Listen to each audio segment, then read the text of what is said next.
of this, Republicans, they're going on TV blaming, the illegal aliens. This is the Medicaid. We know this is not true. Like there's so many lies that's put out there. And then you have like this disgustingness of like these AI videos, like all of this stuff is just starts to penetrate with people. But I think for you guys, for the fight point of it, like people want you guys to hold strong. They want you to be strong in this fight and not like fight for the people. I think that's what's missing in this time and frame where we are, is that people want their representatives to fight for them. And you guys have always done a really good job. I know you've only been there since January, but even before that, you've always fought for your constituents. And I know my rep does too. My rep is Steny Hoyer. He's always fought for us. You got yeah, the dean, our delegation. The dean, yes, the dean. Yeah, no. So I lead the charge. Exactly, and I appreciate that, right? I mean, I was happy to see all of you together today, with the governor and being able to talk through this. And I know there are programs that are now being put forth. I saw that there's like a $700 loan that federal workers would be able to apply for. They would, there are programs out there, but I just feel like some of those programs, people don't really know about them. So how can they find out about them? Well, we have a whole package on our website. If folks want to call us or visit our website, we have a whole toolkit on how individuals can be helped access all the programs that are out there, local, state, and federal. I know Sarah's office does something very similar.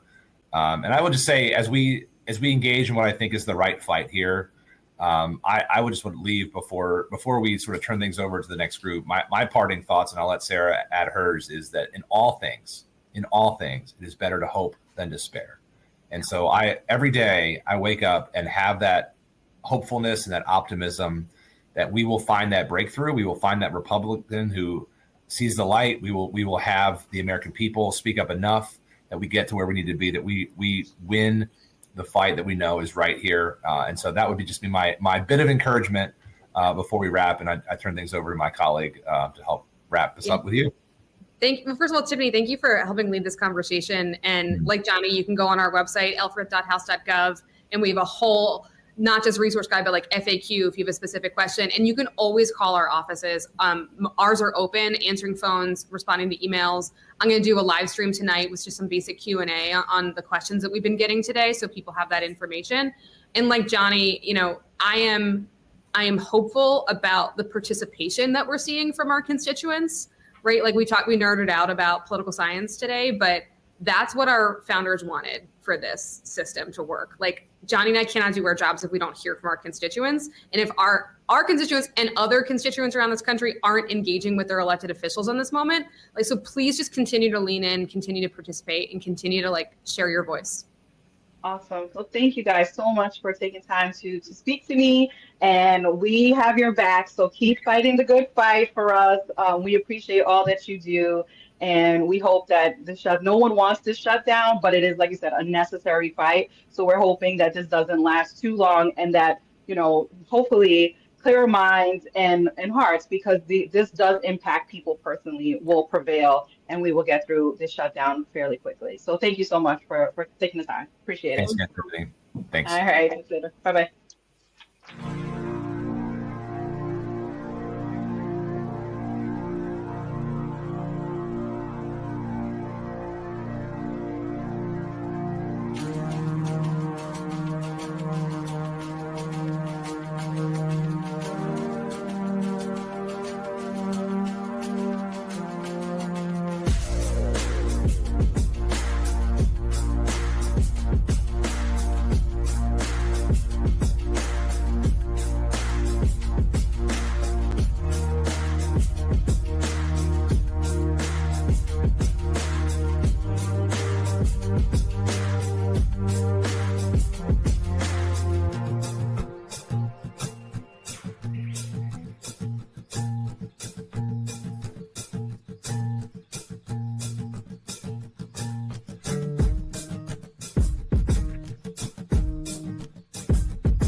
Good morning. Hello, I am Congresswoman Maxine Dexter, very honored to represent the people of Portland, Oregon, Hood River, Sandy, lots of the area around Mount Hood. And am honored to be here today with our AFSCME sisters, and would love for you both to introduce yourself and help us understand what perspective you're going to be bringing to the conversation today. Welcome. Thank you. Good morning. My name is Charlotte James from Philadelphia, representing District 1199C, healthcare worker. Very good. Good morning. My name's Jean Weber. I'm from Pennsylvania also, Evansburg, Pennsylvania, and I represent retirees in across the state, over 9,000 retirees. Wonderful. Thank you both so much for being here. I, in my prior life, still am a physician in the intensive care unit as well as pulmonology. And so I think we will have a lot of things that we can talk about, having seen people in crisis, see people going through mental health instability due to healthcare conditions and other things, lack of access to their medications, certainly precipitating some of these emergencies. And so would love to just dig right in with both of you to, helping folks understand a little bit more about what your backgrounds are and how we might be able to really center the American people who are having their healthcare threatened. As many as 20 million Americans are going to likely lose their health insurance, either because they can't afford their premiums or they're losing their Medicaid. And we know that Medicaid is a lifeline for so many, and it keeps our communities healthy. So would love to just hear sort of a little bit more about your backgrounds and what concerns you as we look at potentially as many people losing their health insurance as we expanded with the Obamacare ACA expansion that has happened over the last 15 years. I work in behavioral health in Philadelphia, Pennsylvania, at one of the most busy crisis hospitals that they have in my area. I feel like the cuts are deterring people from getting the care they need in the hospital. It's increasing wait times, and the foreseeable future, if more cuts do come, the big bill goes through, continues on, people will lose their, some people will lose their health care coverage. Some people won't be able to afford their health care coverage, won't be able to afford to pay co-pays to keep their continuum of care going. It leaves us unable to care for the patients, give them quality care. It increases wait times. Yeah. And sometimes that wait time is literally the moment that you can intervene before things really get precipitously worse. And so if somebody's sitting in an ER and they know that they need help and then it takes hours, they could be in a full-on mental health crisis if they haven't had the access that they need to medications or stabilization. So I'm really grateful for the work that you all do. I know that crisis mental health care is some of the most stressful, challenging care, and also some of the most dangerous for healthcare workers when you're understaffed. It is not a safe situation for patients nor for the healthcare team. Jean, please tell us more about your background and what you're concerned about with the Medicaid and the healthcare cuts in general. I have several concerns. I was here in May when the hearings took place and they voted to cut funding to Medicaid. And I left here very disgruntled because I felt like people weren't listening. They weren't putting the American people first. And I have, in my background, I'm retired now, but I had worked for 36 years at a facility for mentally challenged individuals, which we only have 2 left in the state of Pennsylvania now. And I'm just concerned with their welfare. They rely so heavily on federal funding. And when that funding goes away, I'm concerned with what's going to happen to them. I don't want to find them out on the streets, they deserve so much more. And my retirees that I represent live on a fixed income. And right now we are just overwhelmed with the increase in in everyday living, in groceries, in fuel. Everything has just, when you're on a fixed income and you have to make do, to think that it's going to affect our Medicare with the Medicare cuts that's coming is just unreal. And I have many members who have husbands and wives, family members that are in nursing homes, and the Medicaid cuts are going to affect those nursing homes. So I'm here for a lot of reasons, but my primary reason is that I just want them to stop and think about what they're doing, give the respect to our American citizens that they deserve, and pull back some of these funding cuts and do what's right for the people in our state. Absolutely. And all over the United States. Yeah, no, and I was just going to say what you both are speaking to resonates very much in Oregon all the way across the country. You know, I think this is true in every state. And Jean, I want to double down on what you were just saying, that, you know, these are not unrelated issues. The Democrats are fighting for protecting healthcare and the affordability of people's lives and making sure that Russell Vogt and Donald Trump can't just go back on it and do whatever they want after we get to an agreement. We want an ironclad agreement. So we are in a government shutdown now today. We woke up to a government shutdown because Republicans refused to center the American people, who are really going to be the ones who suffer as a result of the big, ugly law that they passed.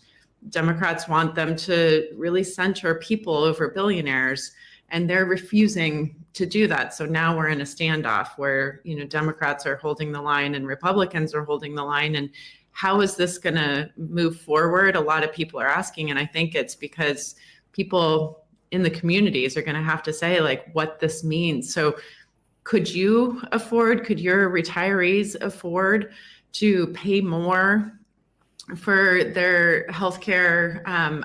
Obviously, you have Medicare. And as you said, though, Medicaid is so important, even for our retirees who worked, you know, and worked hard, played by the rules, got their pensions, have a fixed income with their Social Security and pensions, hopefully. But yet there's not extra room for Medicaid cuts to then, you know, destabilize people as they're aging and need help. And, you know, whether it's in-home care through Medicaid or skilled nursing facilities, like, our retirees are the people who are really reliant on that Medicaid being persistent. I don't think that we can take any more onto our pensions and our Social Security. There's just not as much money there to take all the money that's being billed on us. Every bill you get is higher. Everything you need to live is higher, and for increased costs or actually less medical attention will come with all of this, I'm sure. I live in a rural area where our rural hospitals are barely surviving now. Yeah. And cuts are not going to be a good thing. I'm worried that to get care, we might have to travel over 100 miles to get care. We're talking like, this is life and death for people. This is their livelihood. My retirees worked all their lives for the state, a lot of them for the state, taking care of us, for counties and for municipal people. And they worked hard. They worked behind the scene doing what needed done. And now when they should be able to sit back and have a decent life, they're struggling. Yeah. They're struggling. And that's my concerns. I'm just so concerned and hoping that somewhere someone listens and gives them the respect that they deserve. Absolutely. And I am going to pivot to Charlotte here, but I just want to make sure that people understand that AFSCME are public employees who are making government work, or making our communities run. And you, to get a pension, have had to put in years and years taking care of the public, only to potentially have us, you know, breaking our promise that if you work hard and serve your community, that the community will take care of you as you retire and age with dignity and respect. And so really, like, it is it's a breach of trust. It's a break of a promise for us to not have made sure that you can retire with security and stability and dignity. Charlotte, I'm very concerned, as I think you are, about the impact of Medicaid cuts on the mental health institutions, as well as just the system in general. Medicaid in my state, I'm guessing Pennsylvania is similar, pays for a vast amount of our mental health care, certainly our addiction services, certainly emergency mental health facilities like you work in. Vast majorities end up being Medicaid patients because, frankly, those folks who have, the wealth and stability to have gotten other care are probably going to be more stable than the people who are left vulnerable and unsupported in our communities. And so Medicaid has been a lifeline for so many people in our community, and many in Oregon have really been helped by the investments Medicaid has made in addiction services as well. Can you just talk more about what loss of Medicaid may mean for your job and your facility, and how that could end up hurting people in our communities? I feel like it's going to be a decrease in the labor workers, healthcare workers from all aspects. We've already seen in the past months the uncertainty and instability within the behavioral health, mental health addictions sector, where we've in my region have had a mass amount of closures of programs that have been around for long continuous of time. We've seen a lot of realigning staff, losing staff, a lot of open positions because of the uncertainty with healthcare. We don't know if people are going to healthcare facilities are going to have funding come past January. That's right. We've seen more recidivism with patients coming back in. The cycle of keep on going on and getting discharged, coming back in. Also, the cuts to the Medicare and Medicaid, people are not going to be able to afford the co-pays. People have a hard time already paying co-pays before this. So a dollar does make a lot of difference to somebody. Absolutely. Going from 25 cents to $1 or $5. A lot of people, their psychiatric medication is their life-sustaining medication. People only grasp the concept of life-sustaining medications as insulin and things like that, but people's psychotropic meds are their life-sustaining 100%. meds. Outpatients, we see outpatients closing. There's a lot of things that have been imploding just with the thought of this bill going all the way through, and what comes to us in the new year. Are we going to be funded? Are grants? There's a lot of grants that were cut. Are we going to have the funding to do the work that we intentionally do every day to care for people? Staff, the morale goes down. Mm-hmm. We're all walking on eggshells. We don't know if we're going to be employed. Even though I work in an urban area in the city, we still take some of the cuts. We don't know if we're going to have enough funding to succeed. No, absolutely. And if it's similar in Pittsburgh as it is in parts of Oregon, yes, you are the funnel that everyone comes to when things are closing in the rural areas, and when clinics are closing, people end up in crisis, and they're going to be funneled towards your facility at a time where you don't have the workforce and the stability and the resilience to deal with that increased acuity as well as increased volume. What can you just help people understand? Because a lot of folks don't understand what it's like to take care of someone who is in a mental health crisis, especially someone who's been stable on their psychotropic medications, and to not have those, and then that desperation and that panic that people feel and then can't regulate their actions and their emotions. What is that like as a worker on the front lines, trying to be empathetic and compassionate at a time where you also just need to navigate the challenges of dealing with somebody who's unregulated with short staffing?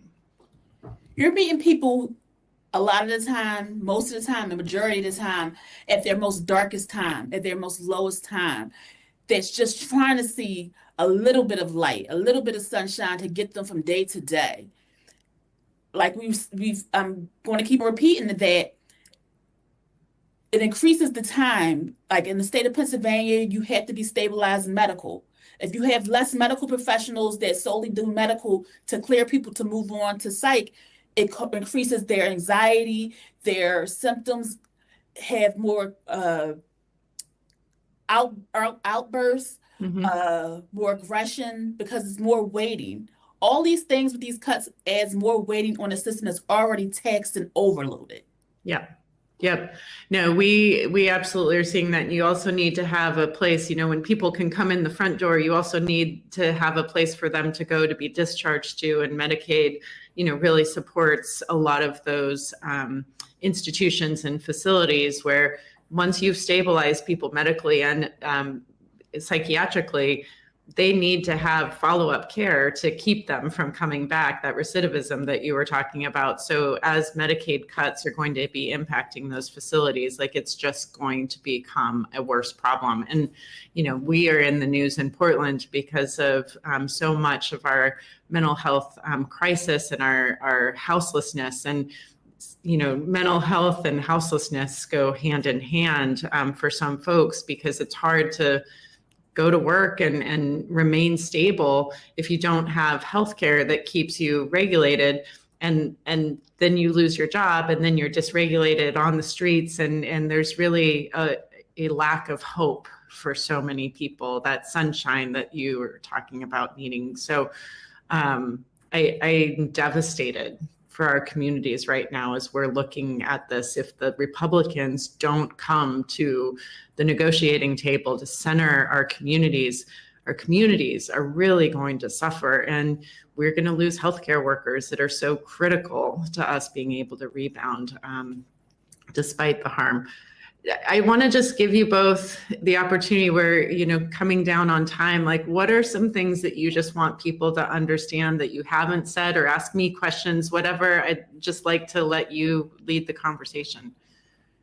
That this impacts us not just professionally and as employees, healthcare workers, it impacts us on our personal levels of life, where family members may not be getting the services that are just due to them when it comes to the cuts that comes January, with intellectual supports, co-pays, being able to go to a reasonable outpatient, to go to rehab. These are all things that are being cut in this big bill, because it's most certainly not beautiful.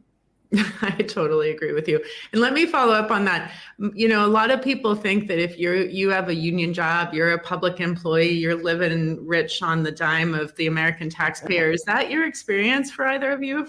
Not at all. I'm in a collective bargaining agreement.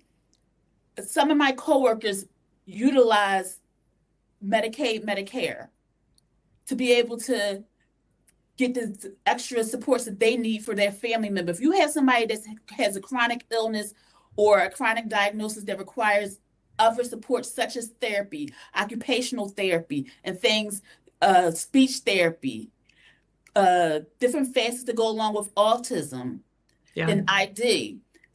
All these things are needed for them to prosper, and they're stagnated. This bill is going to stagnate people's growth in their care. That's right. Jean, how about you? Are you living the high life on the public side? No, not really.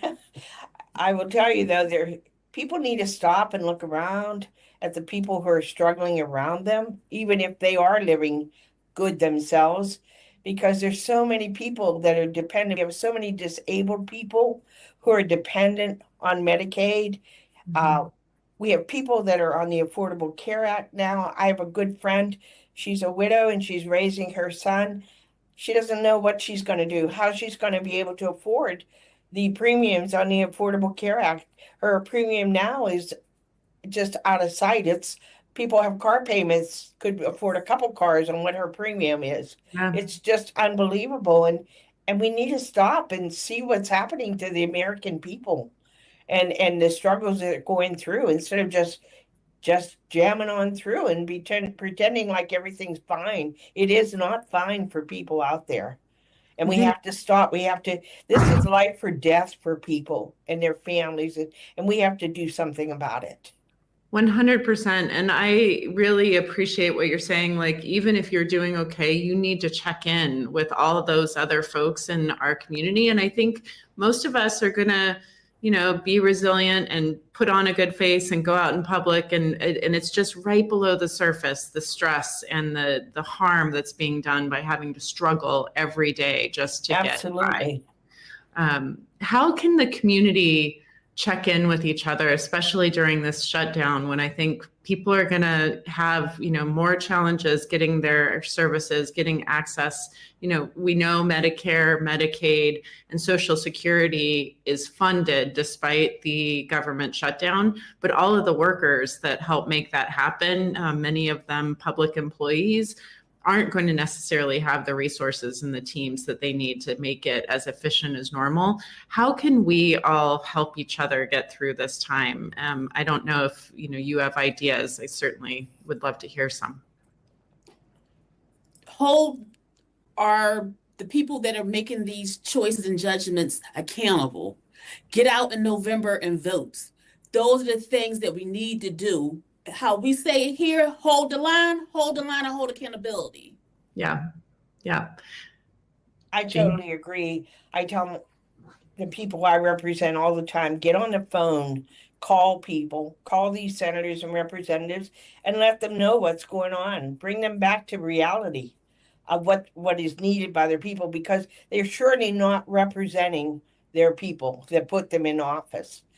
And I agree. We have to make a change, and we have to make it at the ballot box. Yeah. Well, we gotta show up to their offices. We got to go to our state capitals, show up to their offices, knock on those doors. We got to show up to their local offices that are in our neighborhoods. We got to knock on doors. We had to do a lot of footwork, hold people accountable to what they said they were going to do for us, and tell them how they're impacting us. Because there's a lot of whimsical thoughts of what's going on in the world. We got to bring them back to reality.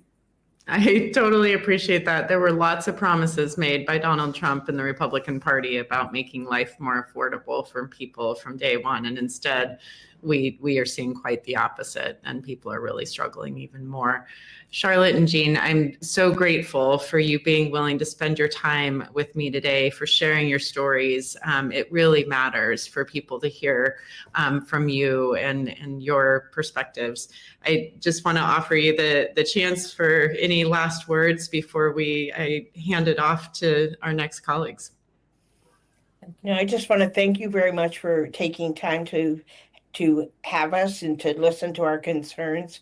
And we'll continue to work toward our problems and try to hold people accountable and have them open their eyes and see what's going on and what they should be doing for the people that put them in office. Thank you very much. Amen. Thank you. And Charlotte? Thank you for hearing us and seeing us.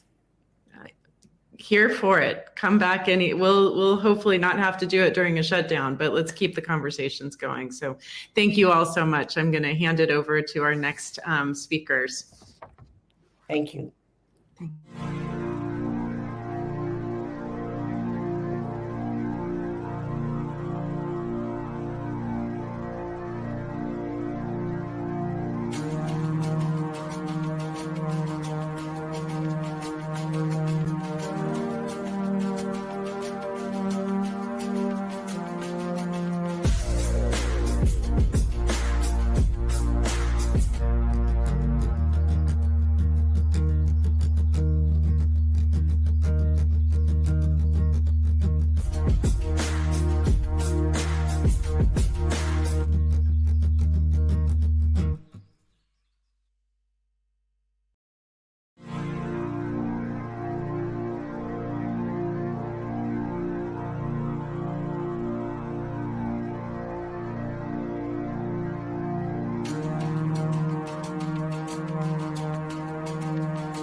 Hey, what's up, everyone? I think we're live now. So, hey, very interesting day to be here. We have a government shutdown, something that we haven't seen in a long time. For those of you who don't know me, my name is Carlos Eduardo Espina. I make content in Spanish about immigration, politics, social issues, everything going on in the United States for the Latino community here. And, one of the things I'm seeing right now is just confusion. I've made a few videos about the government shutdown, and the biggest question I get is, what does this even mean? And more importantly, how does this affect me in my day-to-day life? I think a lot of people just fundamentally don't understand what a government shutdown is, because we haven't seen one in a while. The reality is, during the Biden administration, despite all the criticism it got, this never happened. So a lot of people are new to this. And so I guess, having two congressmen here, my first question would be, in the most basic terms, how can you explain to the everyday person watching this what a government shutdown is and how it can affect them? Well, thanks for the opportunity. I'm thrilled to be here with my dear friend Espaillat.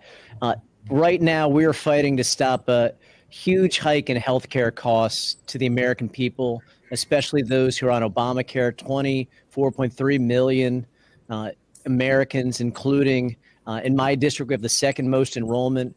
And I could tell you in Florida, Puerto Ricans, Cubans, Dominicans, we love Obamacare.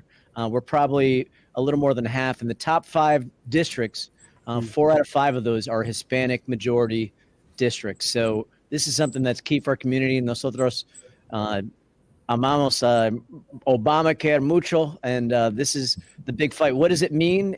Essential benefits and services will still continue to flow, whether it is Social Security benefits, veterans benefits, or other benefits. We will continue to make sure that essential offices are open, but there is unfortunately some pain because the Republicans refuse to negotiate. And you brought up an excellent point.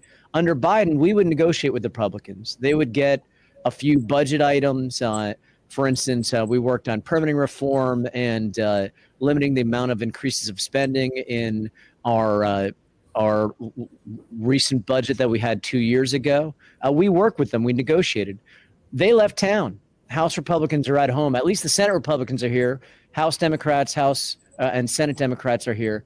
But they left town because they would rather have a shutdown than negotiate to stop a healthcare hike of $1,500 to over $15,000 per family for millions of folks, including our constituents.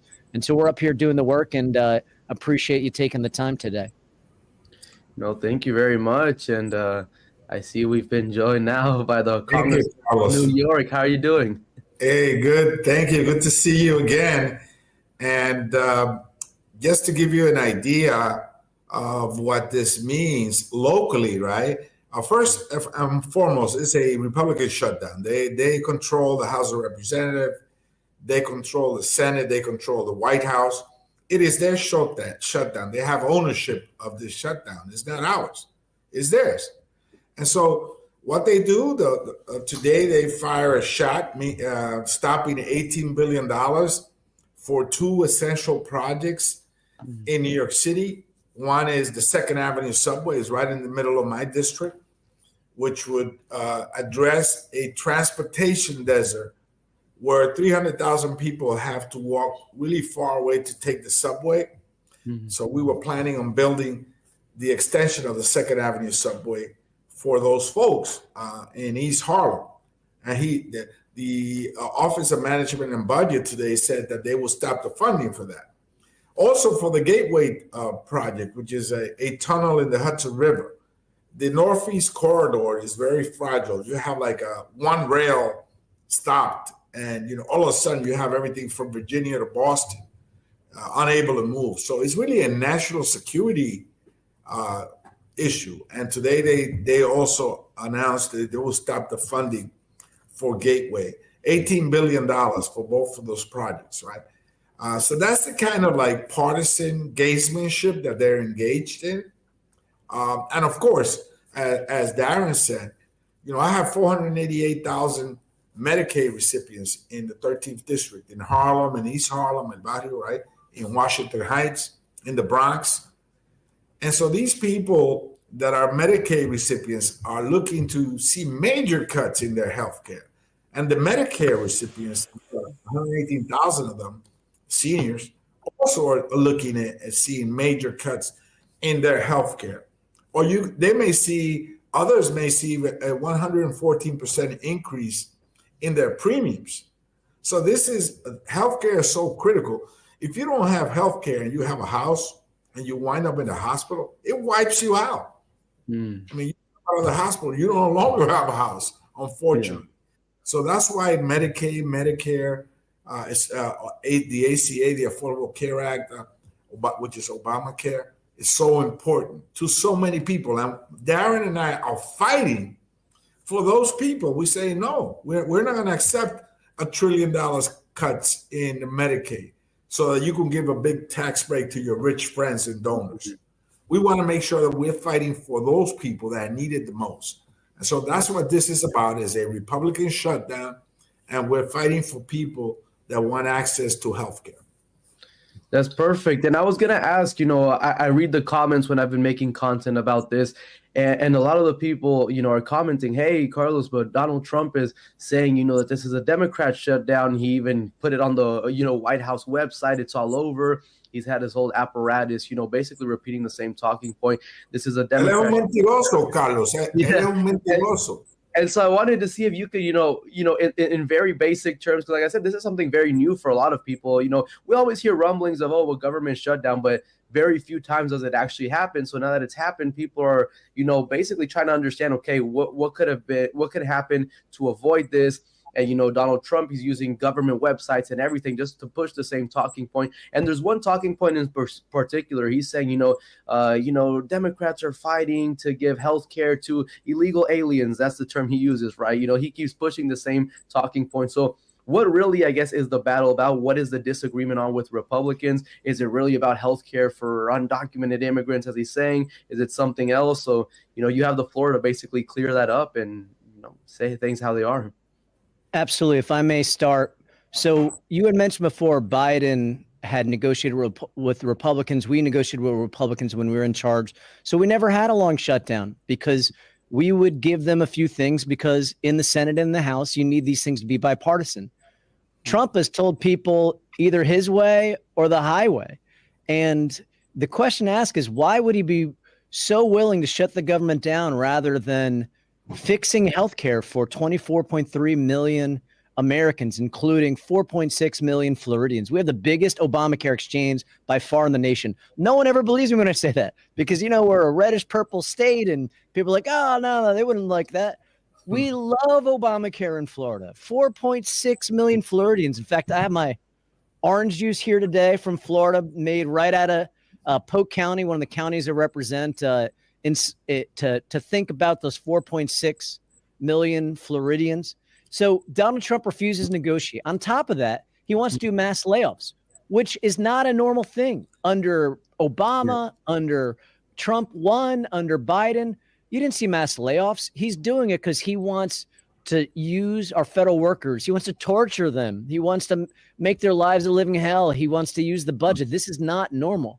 This is a person who is willing to enact revenge when, all we're asking for is, let's not hike $1,500 to $15,000 plus of healthcare expenses on millions of Americans. And the fact that they have to use a lie, like undocumented immigrants, they're not eligible for Obamacare. They never have. They never will be. We certainly empathize with them. And as a CHC, we believe in fighting for dreamers and for farm workers and families.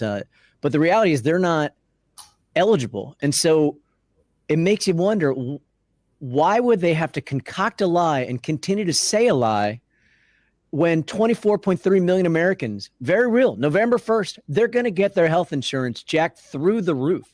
So it's a lie that even has a deadline to it, because those are very real, 24.3 million Americans. And by the way, the biggest states, Florida, followed by Texas, followed by California. And then when you add in Medicaid with New York as well, it hits us the hardest of any group, because Puerto Ricans, Cubans, Dominicans, Venezuelans, all these citizens in Florida who are of Hispanic descent, we love Obamacare. And there's a big reason for that.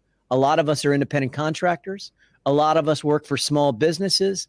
A lot of us don't have access to employer-based healthcare. We're hustlers. We're small business owners. We're getting it done every day. And we use Obamacare so that we could have healthcare, because otherwise we wouldn't have any. And then the last thing I want to say is, what happens if Obamacare spikes? In Florida, you have 2 million people who just can't afford health insurance anymore. They're going to go uninsured. They're going to have to jack up the rates at the hospitals, and then that's going to jack up health insurance rates for employer-based plans and for Medicare Advantage plans. So even if it doesn't affect you directly, it's coming for you eventually, because you can't have all these uninsured and think the system's not going to pay for it. If we don't pay for it now, you'll pay for it later. And so this is a fight that's absolutely critical, because costs are the biggest issue right now I hear back at home. Healthcare costs, housing costs, food costs. And so we're fighting to stop a massive increase in healthcare costs in the American people starting November 1st. And my folks back home, we had 7,000 folks on our telephone town hall yesterday. We need to stand up for them. We need to draw a red line and say, no more. And even our federal workers, they've told me, we trust you. Follow your heart, follow your instinct.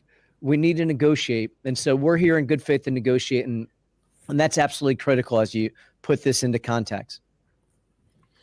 Yeah, I don't know if you want to take the same question, Congressman Espaillat, or you want me. I have a lot of other, because I just read through the comments. I love to read, what people are asking me, what people are saying. We've talked here a lot about healthcare, how that's going to be affected. But what about the other, basic services the government provide? I've even gotten questions like, does this mean my mail's not going to get delivered? Does this mean I don't have to go to, my immigration process is going to get delayed? I mean, how about these other agencies that are all, now going to go unfunded, maybe for a day, maybe depending how long this goes, for even weeks? Can you speak about how a government shutdown affects those other aspects as well? Over 225,000 Latino federal workers face delayed paychecks. And for example, Latino-owned businesses that rely on the SBA loans during a shutdown will be impacted also. There are certain agencies that will be impacted. TSA is not going to be impacted. The airports are going to be running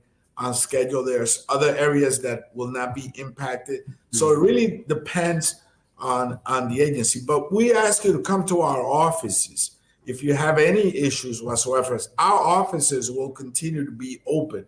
In fact, we're here in DC because we're committed to providing services to our constituents, the people that we represent.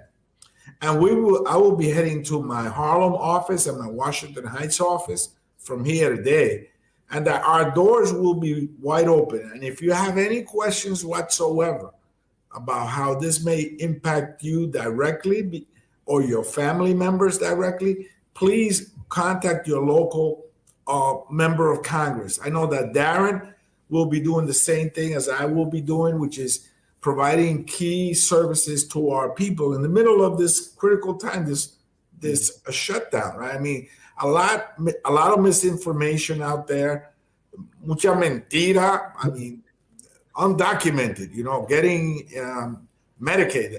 That's not contemplated in the law. Mentira. That this is a Democratic shutdown. They run the House of Representatives, the Senate, and the White House. Some people assert that they run the Supreme Court too. Mentira. When you look down and you say, well, this is not really going to impact healthcare. Well, you could get 114% increase in your premiums. Mentira. So there's a lot of mentiras out there, a lot of disinformation. You can come to our offices, call us, email us if you have a question, and we'll give you the official answer to it. So let's get through this. This is about healthcare. This is about people's ability to live or die. I mean, if I am a diabetic or if I have a cancer and I'm not getting my health care because all of a sudden Medicaid is chopped up or my premiums go up, that could impact my ability to live or die.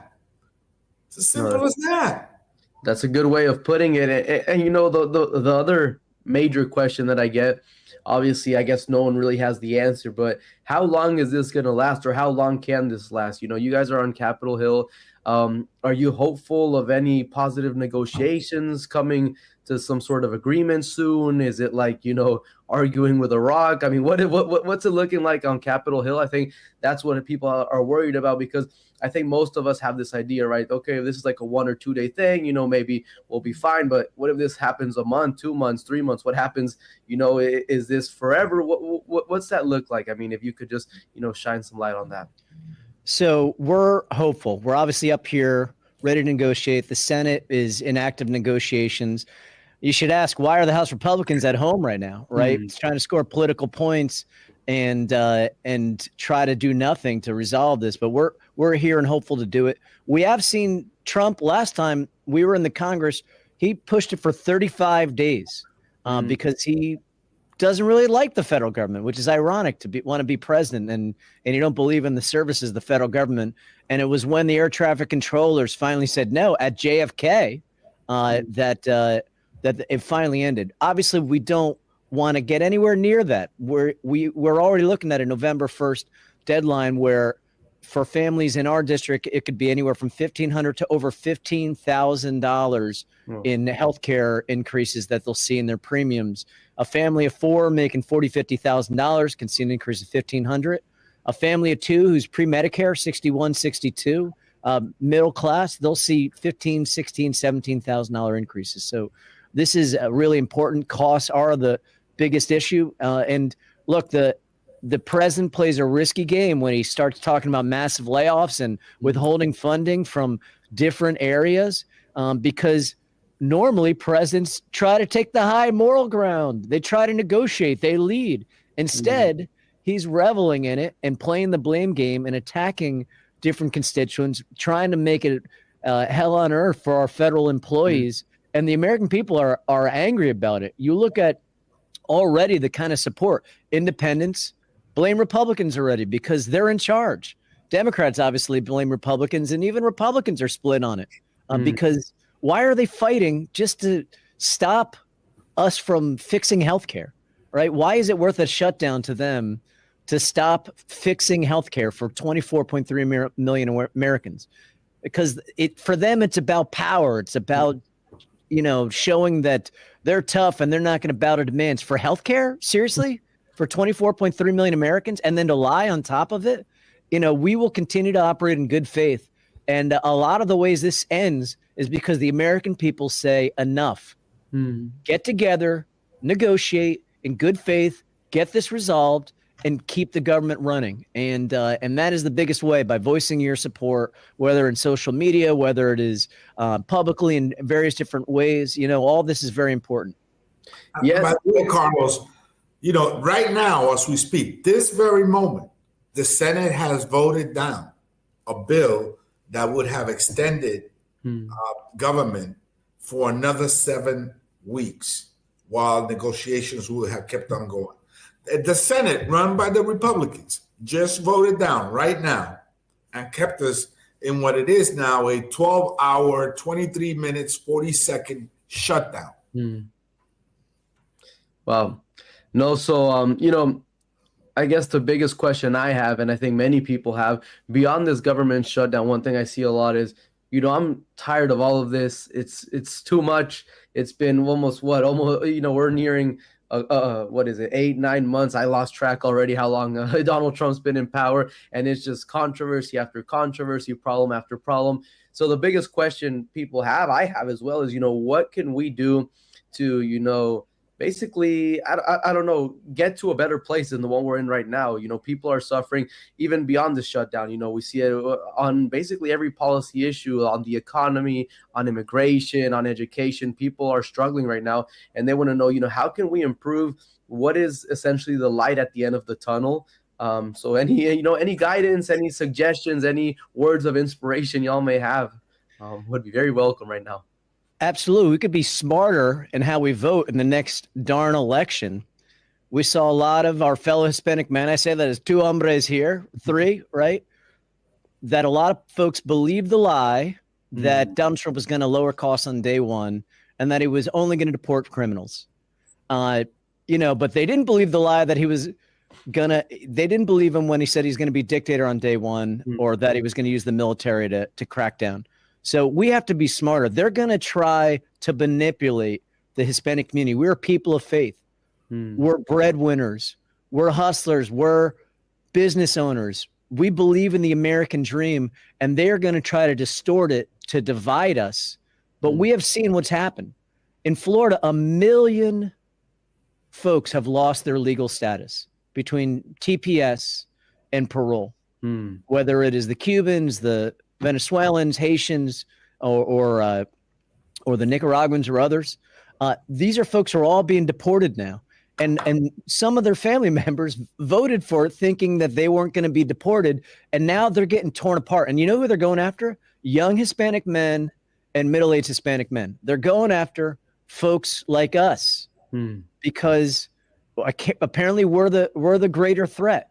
And on top of it, look at where the economy is right now. We had a negative jobs report again today. We're losing jobs by the thousands and tens of thousands every month because the tariffs don't work and the jacking up costs and the mass deportations are hurting the economy too. And so we need to be smarter and not be dragged into these culture wars that they try to distract us with. And then they jack up costs with tariffs and deport our families. We got to keep our eye on the ball in this next election. And yes, it's going to be like a freaking novella for the next year because Donald Trump is president. And for all of us, we got to stay focused, right? It's about costs. It's about the economy. And that's what this fight is about. Literally, we all say costs are the biggest thing in the Hispanic community. This is what we care about the most. Food costs, healthcare costs, housing costs. Well, that is what we're fighting for right now. And the question you got to ask is, why aren't they just agreeing to it? They're going to bail out Argentina with $20 billion, but they can't afford $24 billion to keep the Obamacare tax credits going so that people don't get their health care jacked up. Not for nothing. Argentina's a lovely country. They're a Hispanic country too, but like this is the priorities we see: a ballroom, but you can't get health care, right? And so we got to be smart. We got to focus on the economic issues, on the healthcare issues, on bread and butter issues, because those are what affect our family the most in a regional immigration policy, right? These are all critical. And this fight is about cost. The thing we as a Hispanic community say we care about the most, that is what we're fighting for here.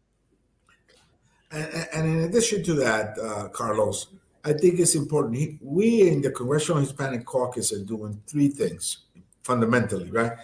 We're in the courts.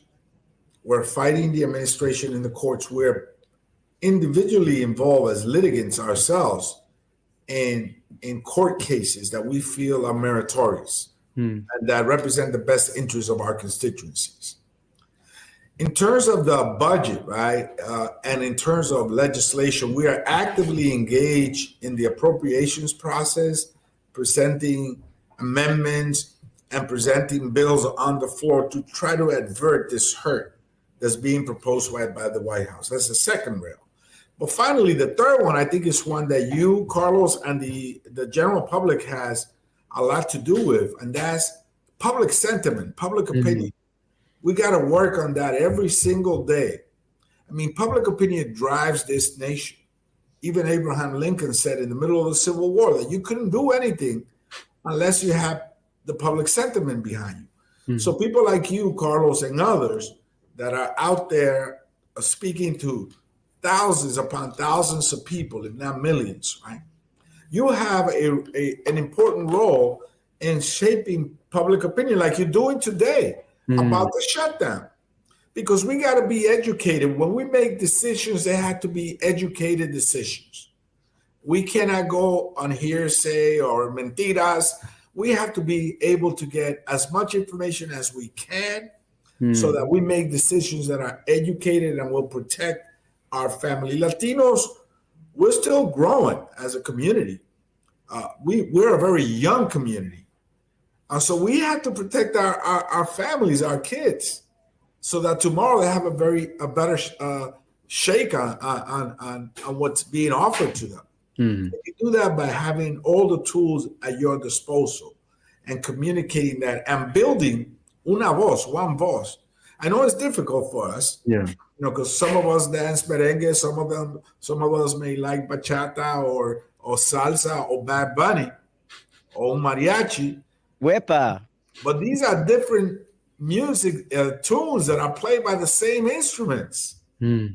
So we got to come together and try to get as close as possible to having one voice, una voz, so that we flex our muscle as a community. This is the time to do it. No, that's perfect. And I think something Congressman Soto said is very true. And it's the unfortunate truth. I tell people, you know, things are going to unfortunately get worse before they get better. The reality is, well, the midterms are still a year away and he has a year in power. And I mean, who knows what he's going to do. But at the same time, I think it's so important to document everything, to make sure people are aware, so we don't forget when we go back to the ballot box in November. I hope people next year, they remember this government shutdown. They remember, you know, as y'all were saying, that he's been ripping apart families, that the economy hasn't gotten better. These are the things that need to be documented, that need to be, you know, put out on social media all over. So when the time comes to activate, to vote, to participate in the democratic process, people are more informed, because unfortunately, you know, we are in this situation because the reality is a lot of people in our community, the Latino community, supported this administration, got them into power.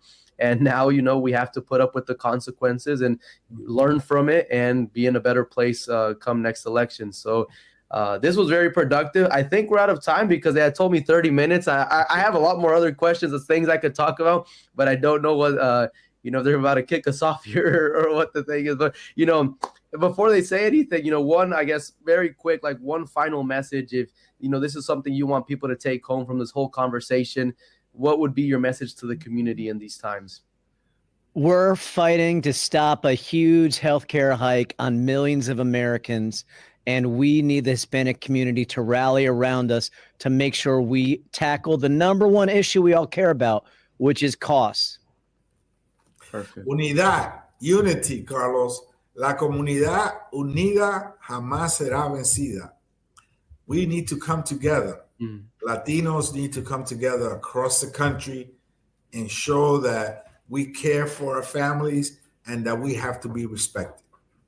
That's perfect. No, well, that's a good, you know, note to wrap it up on. My message would just be to remember to not forget everything that we're living, process this, understand it, and let's make better decisions next time around. That's really all it comes down to. And, you know, continue to be aware, to be informed, and keep moving forward. We always have to have our head up, and, you know, there's no other choice. We got to keep going. So, a ver qué pasa y que Dios nos bendiga.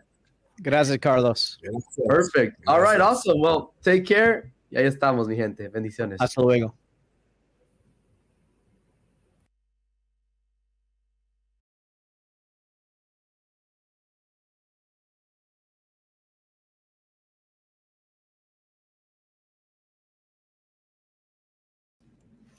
Hi, this is Maria Teresa Kumar, and I am the president of Voto Latino. And we're going to continue the conversation that we were having with members of Congress on how hard this government shutdown is going to impact the Latino community and Americans at large, not just in the short term, but if the Republicans get their way, the money that they're going to be spending cutting Medicaid on other things is going to be held super hard for every single one of the Latino community. And so in this, I'd love to bring in the conversation. I believe that we are waiting for Congressman Espaillat. He's going to be joining us soon, but let me just break it down. When we talk about Medicaid cuts, the numbers they throw around are in the billions, and it seems like a lot. But if you have a loved one that is in a senior facility, they're going to get impacted. They may not be able to afford their senior living care. They may have to go back home to live with you. When we talk about who's going to get impacted, we're talking about children, your child, your niece, maybe not having access to the insulin that she so desperately needs. We have to remind ourselves that when we do, when we go and vote, the purpose of voting is so that we are voting for a collective vision of what the country means. And when we vote, we also vote with our taxes. And so right now what the Republicans are trying to do is that they're trying to take your tax dollars hostage, eliminate your hardworking money, take it away from the resources they promised, when we're talking about Medicaid in this case. And guess where they want to funnel it to? They want to funnel it to detention systems, to ICE agents, to border security. It wasn't enough already that we became the largest military investment in ICE. That wasn't enough. They want more. And so we really encourage you to listen to what the Democrats are saying, because oftentimes people say, oh, it's about party. In this case, it's about common sense, what is fair, and what you work every single day to make sure that you're achieving. And that is more money in your pocket and making sure that your family is healthy. That's the bottom line. So as we wait for the congressman, I think one of the things that we really realize too is that in the short term, the headline is, oh, well, federal workers are going to be furloughed. You're talking about potentially tens of thousands of federal workers furloughed. What does that mean? Imagine if you all of a sudden got to work and they said, you know what, we're going to suspend you indefinitely until my bosses, my CEOs over there figure it out. Imagine being that person where you have to go back and you tell your family that you have to go to work, but they're not going to pay you until they sort it out. The last time that we had such a large government shutdown was under Trump. It was 2018. I'm here in Washington, D.C. I can tell you that from my window, I saw government employees standing in long lines waiting for food. It felt like it was an image of the 1930s. And my heart broke because these are people who decided that public service to serve you was their calling. Whether we were talking about social security agencies, where we're talking about veteran affairs, where they were talking about people that are the ones that are helping you navigate health systems, like all of it. And it shows a bit of who the priorities are, because when they talk about government furloughs, who's going to be put on deck to wait until they sort it out? Who's going to have to continue working? It's also clear kind of who their priorities are. It's not the VA, it's not the Veteran Affairs Administration that's going to keep working to give access to veterans and their health care. It's going to be ICE disproportionately. That's who the priority is. And I think there's not an American who has not seen what's happening in the different cities and who is a little bit afraid of masked agents wielding incredible power. And not asking us, is that really the best use of our government dollars? And in this case, the Trump administration and Congress has said yes.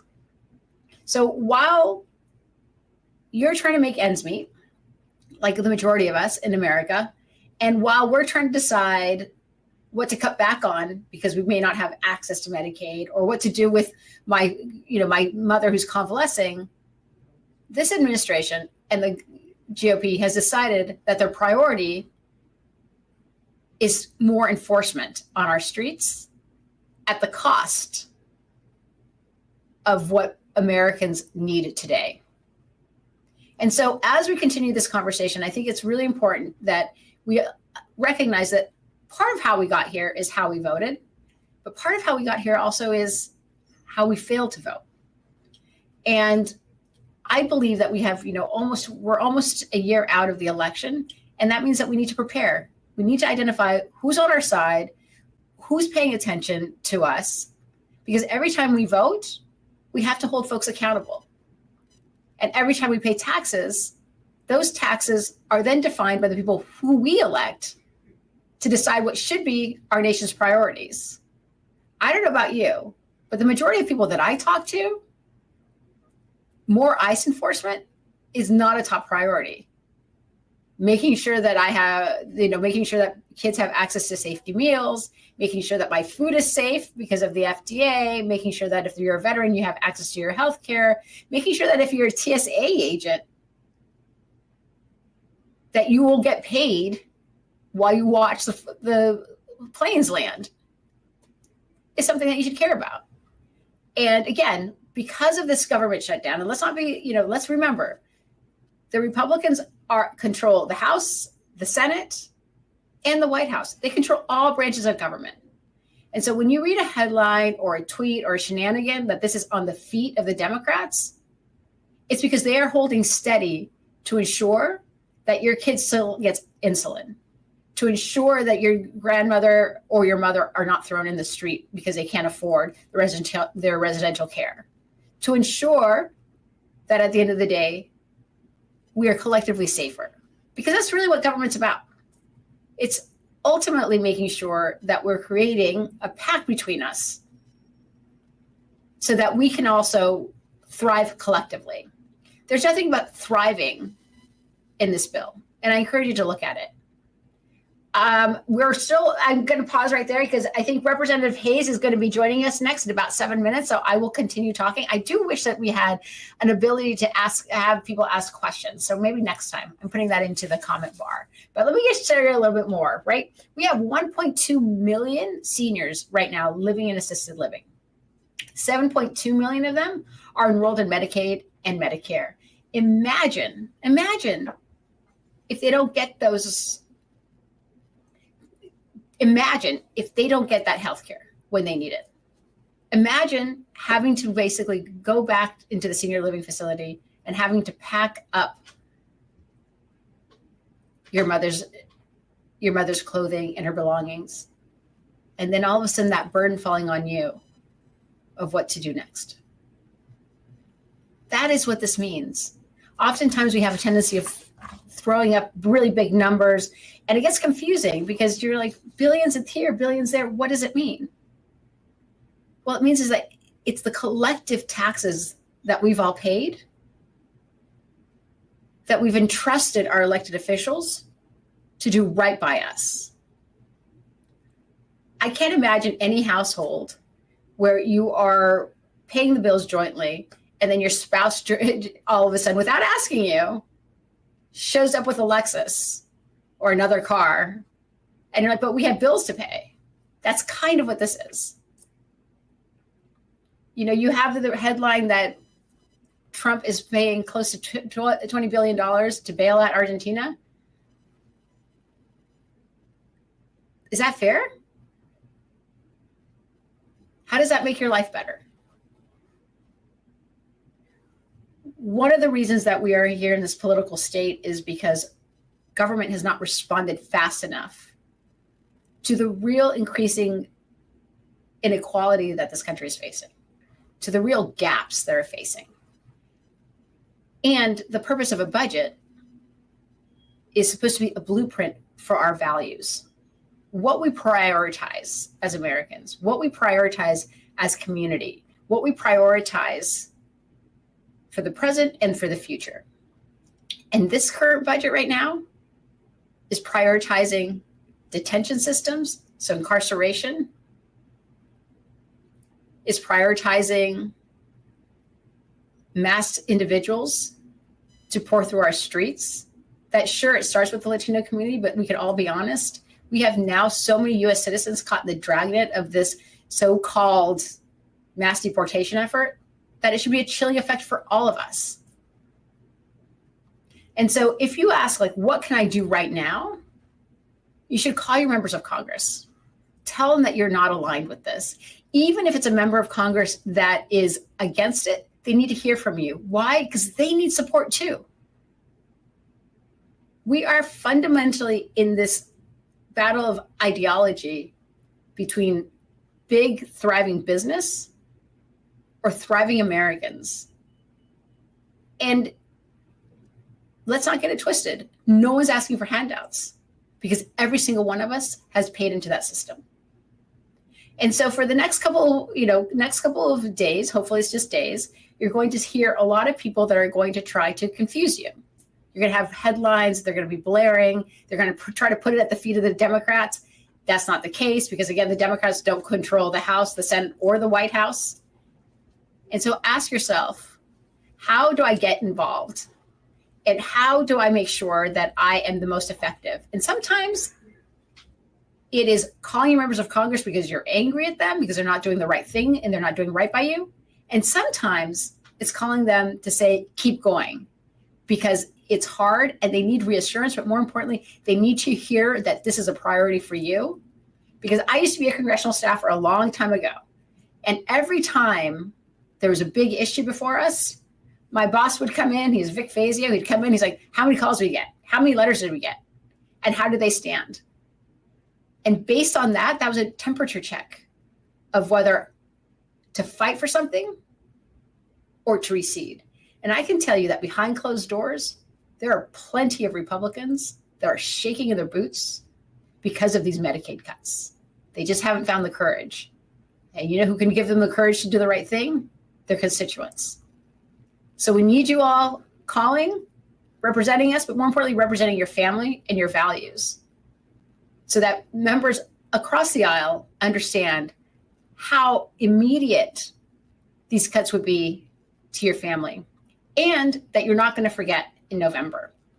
I'm right now waiting for Representative Hayes. They're going to be joining us very shortly. I haven't had a chance to chat with them before, but I'm looking forward to it. I do think that the more we can get information in front of how this has been by choice, there's no need to be fighting when it comes to saving tens of millions of Americans their health care.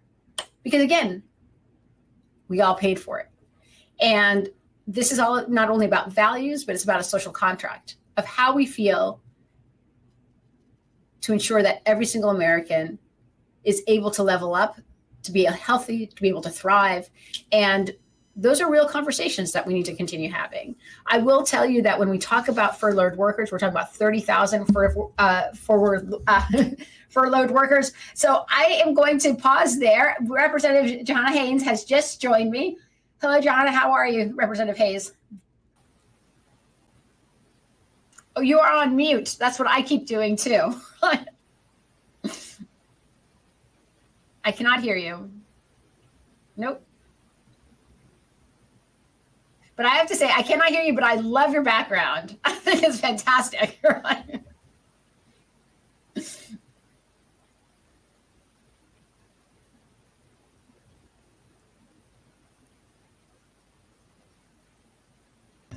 How about now?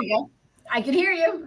Okay. So before we get into the meat and crux of it, I think oftentimes people, they want to know what the feeling is. Like, what are you experiencing right now in this moment with your colleagues as you face this, massive shutdown that's going to impact millions of people? Well, I mean, for me, I think for all of us, this is deeply personal. I did not come to Congress so that people would not be helped or receive the supports that they needed. My background is a teacher. I live and represent the community that I grew up in. And for the most of my life, I was on the receiving end of many of the decisions that are being made right now. So these are my friends. These are my neighbors. These are people I go to church with. These are people who literally are choosing when they can retire based on the health care that is available to them. And I hurt for those people. I hurt for those people because they're not here voting. They're not here at these roundtables as part of these larger conversations. So they're depending on us to do that for them. So it is a sense of deep hurt. As a classroom teacher, my children aren't just my own children. They are the children of first-generation immigrants. They are the children of veterans. They are the children of seniors or grandparents with disabilities who are raising their families. So I think about all of those people and how this is going to impact them. And they don't have time for this. Say that again, because I think that folks oftentimes in Washington, D.C. don't realize or respect people's limited time when you are basically in a social contract with government, right? Like this is what you promised. Part of it is that's why I voted for you, and part of it that's my taxes. So why are you doing these shenanigans? Break that down, because I think that we forget, and it resonates, Representative Hayes, because there's so much time when people say, "Oh, you can vote and stand in line for forever." Not everyone can. Right. So speak to that. Well, I think that this is truly full circle because I taught students about social contracts and our rights as citizens and our responsibilities as citizens. And this idea that we contribute for the greater good. We pay taxes in my state of Connecticut to send to the federal government to make sure that this entire country is well and safe and healthy and all of those things. But in return, we'd like to see those things returned to us. If there's a storm in our state, that we're not operating under the Articles of Confederation. We are the United States of America. And there is an expectation that we will meet the needs of, the people who are hurting the most. And as those needs shift, we will shift focus as it happens. So to be a part of a government and administration that literally has cut $1 trillion only to transfer that wealth to, the wealthiest corporations and individuals by way of tax breaks is really a betrayal to the people that I represent. And this idea that we live to fight another day and we can come back, for so many of these people, they don't have another day. They are living paycheck to paycheck. They are thinking about how to continue cancer treatments. They are wondering how they're going to pay their bills when we have all these competing crises going on. And these are some of the things that we warned about when we were negotiating the original bill. No state government in this country has the funds or the resources to backfill everything that is being cut. So this is, we are literally a crisis on so many different tracks. And for the people I represented, today is already too late. So delaying it even another day, another week is already to their peril. So this has to change. So Representative Hayes, I think but that's the headline, right? Like they're not cutting anything. They're transferring from the folks that are the most vulnerable, who work hard, right, to the absolute wealthiest who aren't going to see it, who it's not going to make a difference to them. And oftentimes, there is a finite pie, but it is a transfer. There's no cuts. I think that lean into that, because I think people don't realize that we always have to budget, right? As a family, right? So, and we do have to do cuts, right? Like we don't have infinite, right? So there's no like transfer off, when this happens. And I think it's having that conversation to the American people, because when you hear, oh, it's a cut, we're like, yeah, well, my finances are a little tight too. So I kind of get that, right? Like, but I think it's breaking it down for them that this is a transfer. Talk exactly. It's an absolute lie. Our colleagues ran on this platform of cutting debt and deficit. And people were open to the idea of trimming down some programs and services if it would reduce our debt. But that is not at all what has happened. So these services have been trimmed down. Employees have been let go. Programs have been zeroed out or defunded, but not to return that money to the National Treasury or to bring down our debt, to now transfer them as permanent tax cuts to the wealthiest individuals who have seen tremendous growth in their wealth, in some cases almost double in the last few years, while vulnerable communities, while working Americans, while the people who show up every day and keep our country working, keep people healthy, all of those people who are service to their community are feeling the brunt and tightening their belts. So this is not streamlining government or streamlining services in order to save money. All of this money has been transferred in an unprecedented way. This is the largest cut to healthcare that we've seen. I've seen my state can only extend SNAP through the end of the month. So vulnerable people who rely on supplemental food assistance will have to figure out how that happens. LVIE and emergency heating assistance programs cut or severely diminished. And in Connecticut, we're coming up on the winter, which can be very harsh. Educational funding. We saw this play out all through the summer when superintendents and local leaders were trying to figure out their budgets going into the next year. All of them had to kind of do this Herculean task of how to do more with less, while the federal government is not doing that. It is not that we are trying to do more with less. It is that we are trying to create more so that we can transfer it to the wealthiest individuals. And that cannot be overstated, because that is exactly what is happening right now. It is not to say that we are, streamlining these programs so that we can pay down some of our debt, so that we can address some of these longstanding issues that they ran on. It is only for one reason, and that is to provide permanent tax cuts to the wealthiest individuals. And And I think I just cringe at that, because every other thing that was proposed, things like no tax on tips, those are all scheduled to sunset after a year. They are say that for the people in the they are back. income limited. Say that for the people in the They are back. very narrow in scope. But Yeah. the tax cuts to the wealthiest individuals are permanent. And I think that, it was funny. I was just in Sonoma with my mom, and she was like, my mom is very much a Democrat, but she was like, look, we know so many people in the services. She's like, look, in the services, it's like, they don't have to pay taxes on tips anymore. That's huge. I said, but Mom, that's limited. And she was shocked. Yeah. Right. And I think that one of the things that is, that keeps, when I keep looking at what they're cutting and who they're impacting, just because of the demographic makeup of our country, that is now, if you're in kindergarten, we're part of the, they're alpha, they're majority minority children now. Like there's no majority in the classrooms in if you're basically in 8th grade and below. And so when I start unpacking like who they're trying to disproportionately impact, sadly, it's young people of color, because they're increasingly more, right? So how do we communicate to young people who are increasingly, not wrong, cynical about the process, right? But getting them invested, because whether we're talking about cuts to Medicaid or SNAP or even veterans, and you look at who's getting impacted, we are not getting impacted equally as communities. It is because Black and Brown are so young and Asians and Native Americans are so young compared to the rest of the white population that when it sounds like we're not going to have access to reproductive health, as an example, it sounds universal, but it is not. So speak to that. Well, these cuts are being made they are targeted and with surgical precision. And if you just peel back the layers, to your point, you see who will be the most impacted. And what do? We do what we said we're going to do.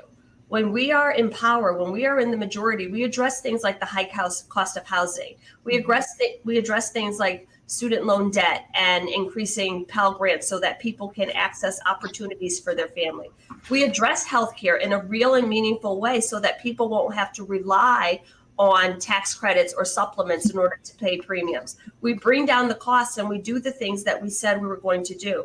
We cannot keep telling this generation, show up, stand in line, vote. And when we're in power, we will make sure we address your most pressing concerns. And then when those things happen, we say, oh, we'll get to you next time because we have this right in front of us that we have to take care of. We have to learn how to address multiple things at the same time. And these young people who have come of age, believing in this responsibility as a citizen, trying to participate, trying to contribute, trying to be a part of the conversation, I think that they rightfully so are a little bit disgruntled because they're saying, stop telling us to wait. Stop telling us that next time we will be a part of the conversation and your solutions will address our needs. We need to do what we said we were going to do every single time. And I agree with these young people. They have to be a part of the conversation, whether it's job training programs, whether it's, no tax on tips, just to bring back that as an example, seemed like something that was appealing to most people. How about we just raise the federal minimum wage? How about we do the things that we have the ability to do so that people don't have to make these decisions in the immediacy, because literally they have to make rent at the end of this week. So they're just thinking about, how does this affect me now? That, big democracy and, saving the republic really does not resonate with them if they're saying, I can't even move out of my parents' home because I can't afford to live in the city where I work. Right. So all of those things have to be addressed in real time. So I think, and this is it is that social contract that are missing, but I'm just going to share with you a couple of facts. Look, one of the things with what they're trying to do in these cuts, when we talk about disproportionate impacts of Black and Brown people, it will jeopardize, there's 28% of Medicaid and CHIP enrollees are going to be impacted that are Latino. And that means that we are talking about close to 50% of kids on CHIP are Brown children. And 58% of births are coming from Latino mothers who are on Medicaid. And so when we talk about this disproportion of how that impacts folks, one, it's like, this is a clear and wake up call for communities of color, that the body that you work in, Hayes, you're one of the youngest members of Congress. Like, you are not, you need more friends. You need more peers that are part of your cohort, because people making decisions right now and driving the agenda do not reflect the American body as a whole. And it gives them that liberty to do so. But the other thing, though, is, and I wanted to touch upon it, is that when we talk about the furloughs, we're talking about close to 30,000 federal workers that are on the cutting board. But I want to talk to you about how that has disproportionately, the furloughs already that happened the first time with Doge, disproportionately impacted Black women, because they made such a majority. What is, talk a little bit about, how do you drive that home? I know that my mother, my father, they both were state employees. They worked for a state hospital, and they did it because it was a way to do service. They were working with folks that were incapacitated in some form, but it was a way to do service, and it wasn't for the glory. And yet you have all of these African American women right now that are saying, we are the first ones that are the most vulnerable to these cuts. And we are oftentimes heads of households. And again, we did it for service. Yes. So to your point, most of these programs, when we talk about in my state, Husky Care, these are people who are working, who work for low-wage employers who either don't provide plans or they have children who need health care. Mm-hmm. So these are the communities that will be affected the most. And many people work in the public sector. In the Black community, that was one of the only ways to enter the middle class, to have a retirement. People didn't have the same access to capital. So literally, generationally, people, Black women have entered government service for that very reason. But I think we have to think about it even more broadly. It's not just people who represent federal workers. It is the services that federal workers provide. That's right. My district in the state of Connecticut is not a place where we have a lot of federal workers, but I can tell you, we have veterans who reach out to my office and rely on services from the VA. We have people on Social Security. We have people on Medicaid. So when we can't get someone on the other end of the phone, or we can't process casework, or we can't get an answer to someone who is in crisis, that is a problem. And that affects everyone. I would say even more so people who are not in highly concentrated areas where federal workers, in rural communities. Oftentimes, getting through to someone on the phone or reaching out to your congressional representative is your only link to the federal government. So we have to think about how everyone is affected by these things. And we have people who literally have put in 20, 30 years of federal services, contractors who show up every day. And it's not just their job, it's the services they provide.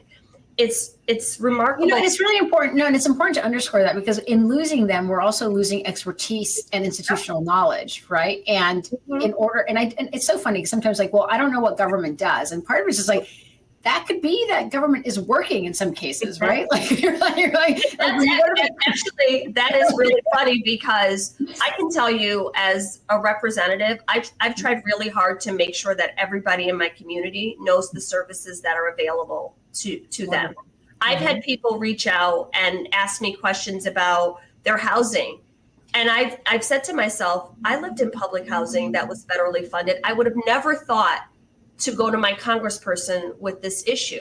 So making sure there has to be, I guess, more information sharing, where it's not only the people who have agency or access or some activism in them that get the attention of their congressional representatives, but people need to know, this is how we are working for you. This is where that federal funding came from. This is how that program exists. And I think right now, as those services are being attacked and cut, people are understanding that. People understand that the reason why their school has a speech therapist is because they are Title I, and the federal government is bringing those services in so that their children can have them. People are understanding that the reason why we have, recovery programs is because those are federally funded to help, stabilize and rehabilitate communities. As those programs begin to disappear and people realize the good that they've done, they're saying, wait a minute, that's not what I asked for. That's not what I want. And it can't be this idea. I think this is something I really try to stress, and it's the teacher in me that keeps coming back to that. It can't be just, I need for my family and my children to be okay. As the Congresswoman, I want everybody's family and everybody's children to be okay. And that has to be a part of the work that we all do collectively. And this shutdown really is a slap in the face to all of those people who literally are saying, I'm doing my part. I'm showing up for work every day. I'm showing up in my community. I'm paying my taxes. I really don't have an option to do that, with the expectation that the things that I need will be taken care of by our federal government. So, Representative Hayes, I think one is that, yes, the folks work for, members of Congress work for the folks that for their communities, and I think people forget that social contract, right? And so it's that conversation. I have to say that it warms my heart to know that you have active caseworkers talking to your community about how they can take most advantage of the work that you do and you offer. But as we wrap up, what is something that someone sitting at home just reading the headlines?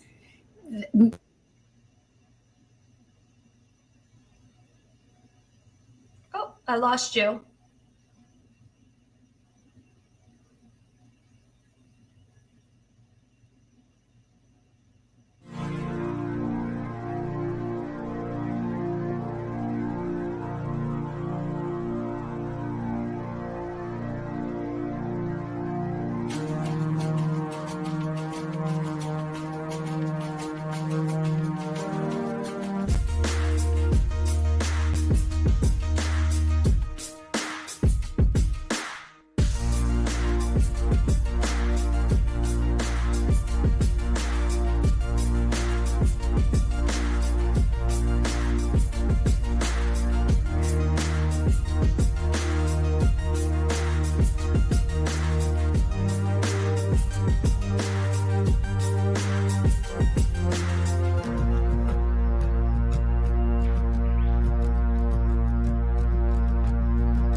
Well, I'm not sure what happened. It looks like we lost Maria, but what I will say is that this morning I sent out a newsletter to all of my constituents with some frequently asked questions and just answers to those questions.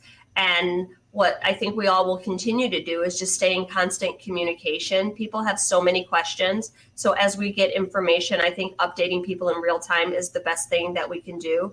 And just hearing from people how they are deeply impacted, what is happening specifically in their family, in their situation, so that we have all that information when we come back to Washington and continue to fight for the government that they deserve, for the services that they need, and the health care that is their right. So thank you all for joining us, for supporting these efforts, for tuning in and engaging. I really hope that you can feel that House Democrats are working for you. Take care.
Hey everyone, I'm Greg Landsman, Congressman from the 1st Congressional District in Ohio. I'm Mark Vesey, Congressman from the 33rd Congressional District in Fort Worth and Dallas.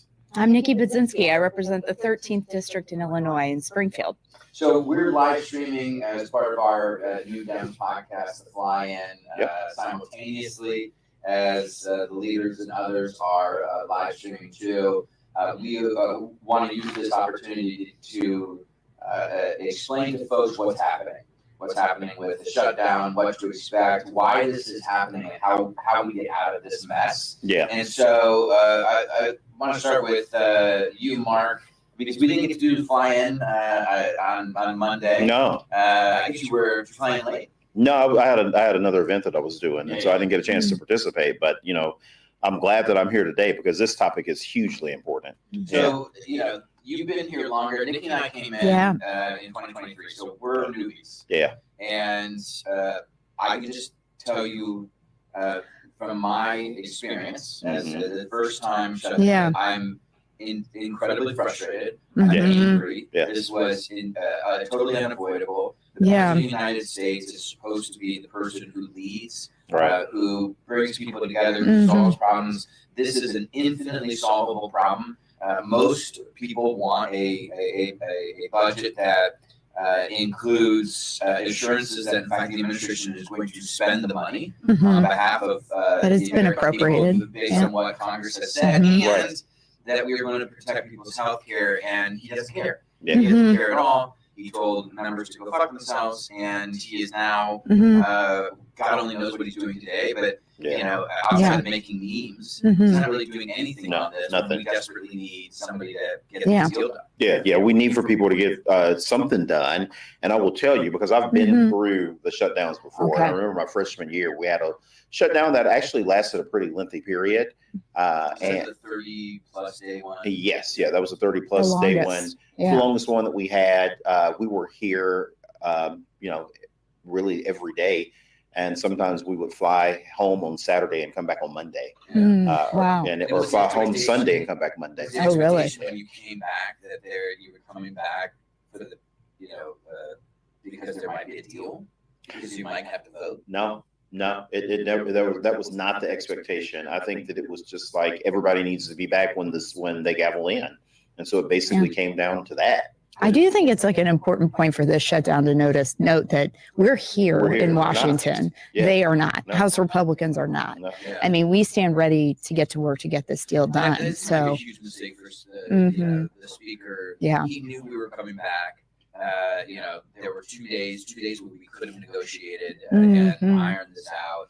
And the Senate was here, House Democrats were here, and the speaker just told Republicans, "Hey, stay on vacation." And he's lying. I mean, the thing about Johnson, for all of his "Thus saith the Lord" this and "Thus saith the Lord" that, I heard him on CNN this morning talking about undocumented being able to get benefits, which is very illegal, which is highly illegal. But it's a lie. It's a lie. Yeah, it's a lie. To be very clear. It's against federal law. They are using two.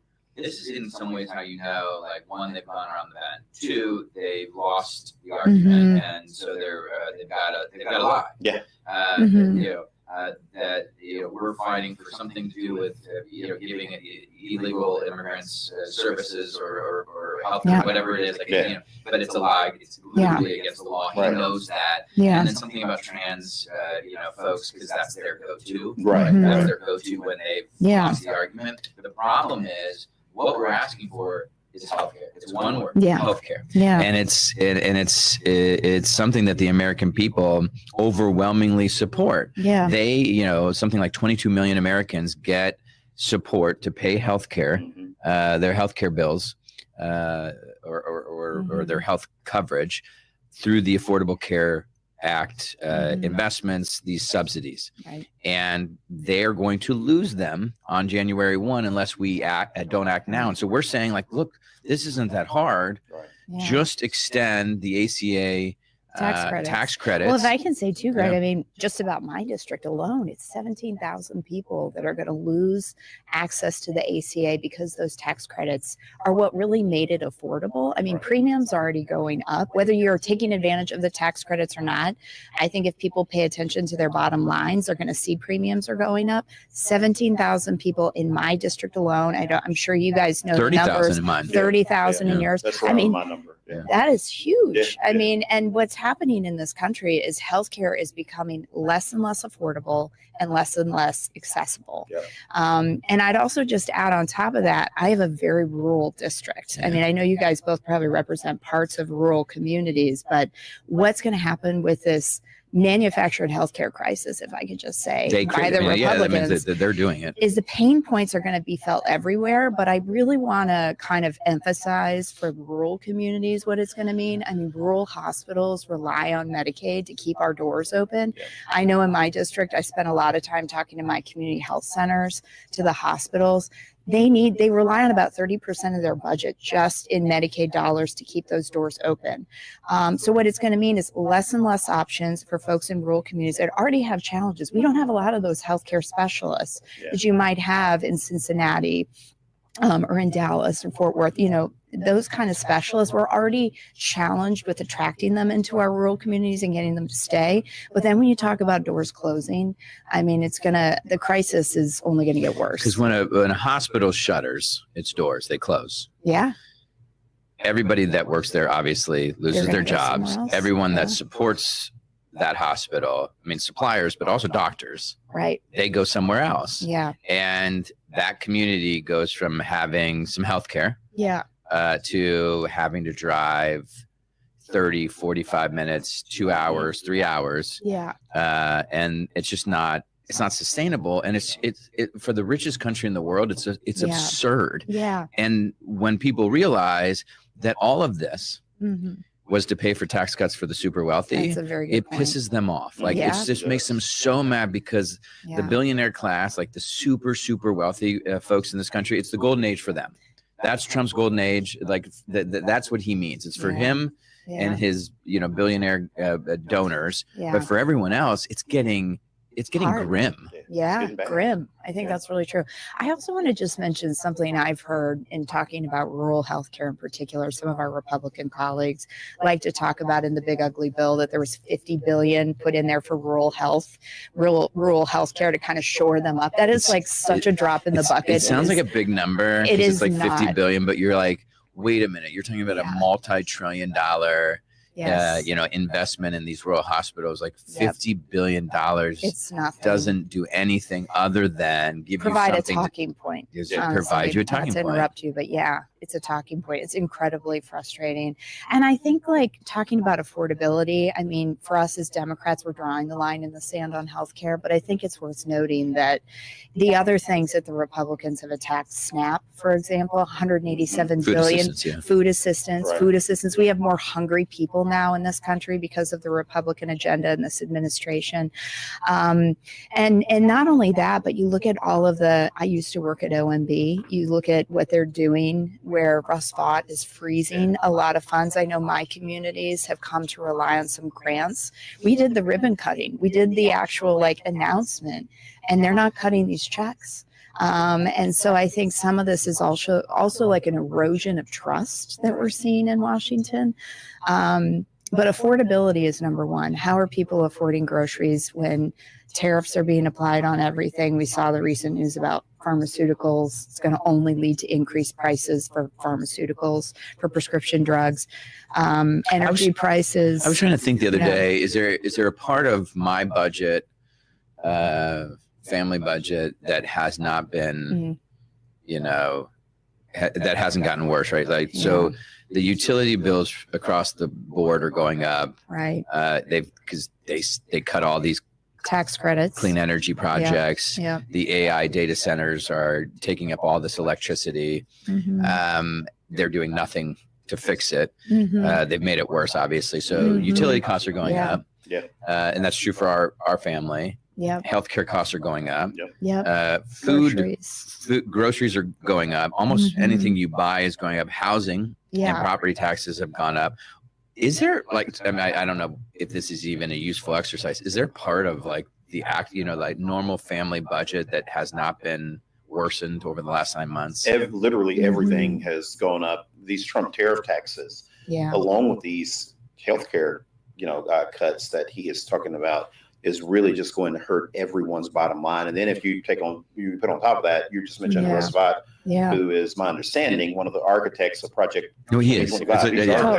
And he says he's using, laying off all government workers if we don't come to a resolution behind this. But I know that he eagerly wants to lay off a bunch of people. And so just imagine the Trump tariff taxes, the cut to people's healthcare tax credits, and all the people that he could possibly lay off. It would be an economic catastrophe that this country would have to swallow. And I don't know, and I don't know like what that would do to the economy. I think it would really push us to depths that we haven't seen. I think that this is always bad for the economy, a shutdown. But this one is going to be, I would assume, unfortunately, particularly bad.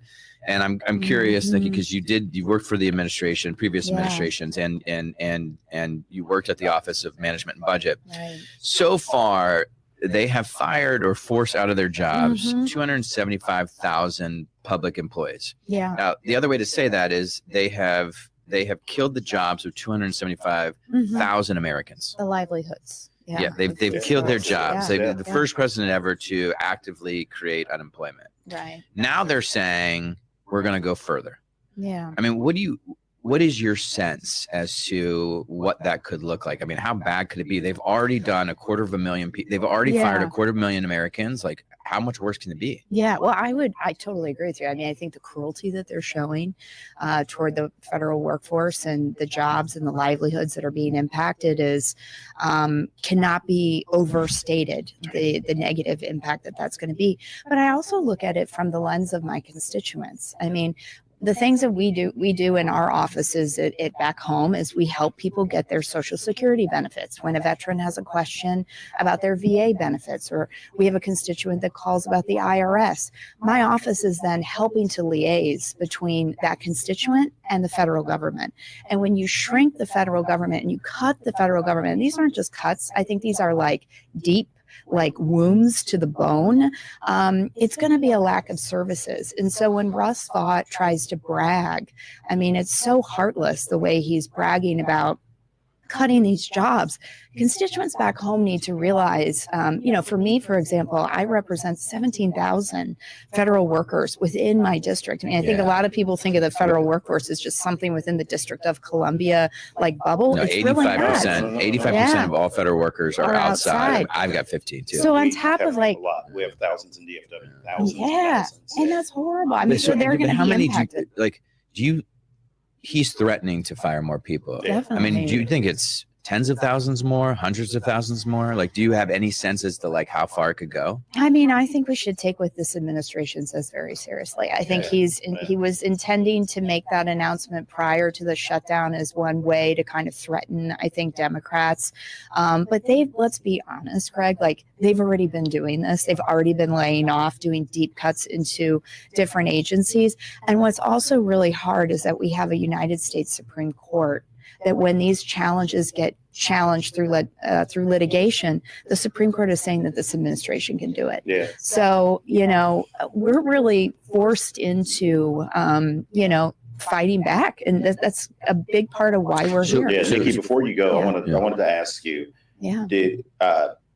what do you think is the number one thing that members can be doing at home? And I know we're going to have Chairman Aguilar step in here in just a minute. What do you think members can be doing mostly when they go back to their districts? I think it sounds really basic, but I think it's critically important is spending time with your constituents. There is so much anxiety out there, not just about the shutdown, but I think more broadly, the way this administration is approaching governing, people are really afraid. And so what I try to do is, I'm going to stop by and thank my TSA agents, of course. We're going to do a rally with some of the union workers with AFGE that have been really doing the hard work within the VA that are possibly going to be facing more cuts, more job elimination. So spending time with the workforce. But I think it is doing the best we can to communicate to our constituents that our offices stay open. We're going to continue to try to make those connections within agencies on Social Security and IRS, but folks need to expect likely very serious delays because of what's happening. By the way, before you get out of here, I got one question. This is funny. Yeah. So this is from a reporter, a Hill reporter, who says, okay, so if Nikki Baczynski is engaging in Twitter fights, the world is really off kilter, which is true. Like, because you're like I low did key. engage a little bit in this today. Yes. This was your tweet. How about you stop trolling on X, which is very generous of you. Because it's Twitter. I don't like it. Like, I say Twitter typically, but to be technical. And stand up for your constituents who are struggling with skyrocketing premiums due to your manufactured healthcare crisis. Like, first of all, bravo. Thank you. And second of all, like, yeah, it is true. Like, you don't do this. So like, I'm assuming because you're as mad as I am. Yes, absolutely. I mean, we have to draw the line in the sand. This is not, I would argue this is not, and I've not been through a government shutdown before, but this is not normal times. I mean, and I think we have to start fighting back. Yeah. You're awesome. Thank you. Thank you. Travel safely. Thank you, guys. Thank you. We appreciate you coming back on. Thanks. All right. We have the chair of the Democratic Caucus, Pete Aguilar. From Redlands, Cali. What's going on, man? How you doing? This is going to be really hard for the three of us because he has on the. This is why you're when you're in leadership.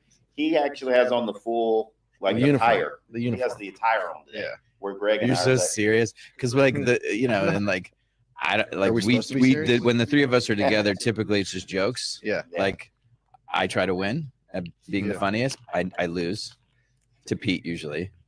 Although Mark, but unfortunately, this is a very serious moment, and you've been probably doing this a lot more through the last couple of days than either of us.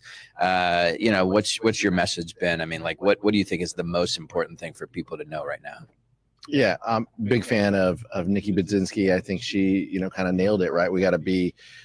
We have to talk to our constituents about the stakes, what's going on here, and why we're here. Yeah, we're here. Republicans control everything: the House, the Senate, the White House. The three of us worked day and night to try to get to a majority. We didn't.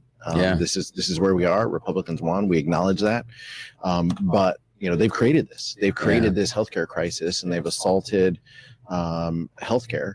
They've used it as a punching bag, and they want to hurt our communities. And so, that's where we are, and that's the most important message that we can convey, and like the unity of the Democratic Caucus. That's why I'm so thankful, to be a part of it. And you guys are amazing, and I'm a longtime fan of the Fly-In. And before Punch Bowl stole your name, so it's like, can we talk about that for a minute? By the way, so we created the Fly-In. Well, New Dems did.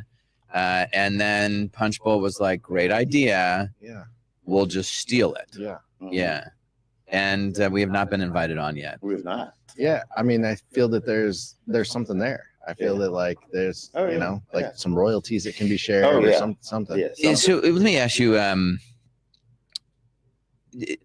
I think the speaker made a huge mistake by not bringing people back. Cause we were very clear, we're coming back. You were very clear. You were like, because you're the chair, you're like, we need everyone back. That was not a private thing. We weren't trying to keep it a secret. We were coming back because we wanted to get a deal done. We want to work, right? That's just who we are. Like he made a mistake. I mean, it seems like he made. I think it's a total tactical mistake, unforced error, right? And we can talk about whether that means, whether that's because they don't want to swear in Adelita and Epstein. Well, let's go back to that. Like, did he? Because it seems so simple to say, like, because so much of this is messaging and who's going to sort of blink first, and here we are in DC trying to get a deal done. They're on vacation. He didn't call them back.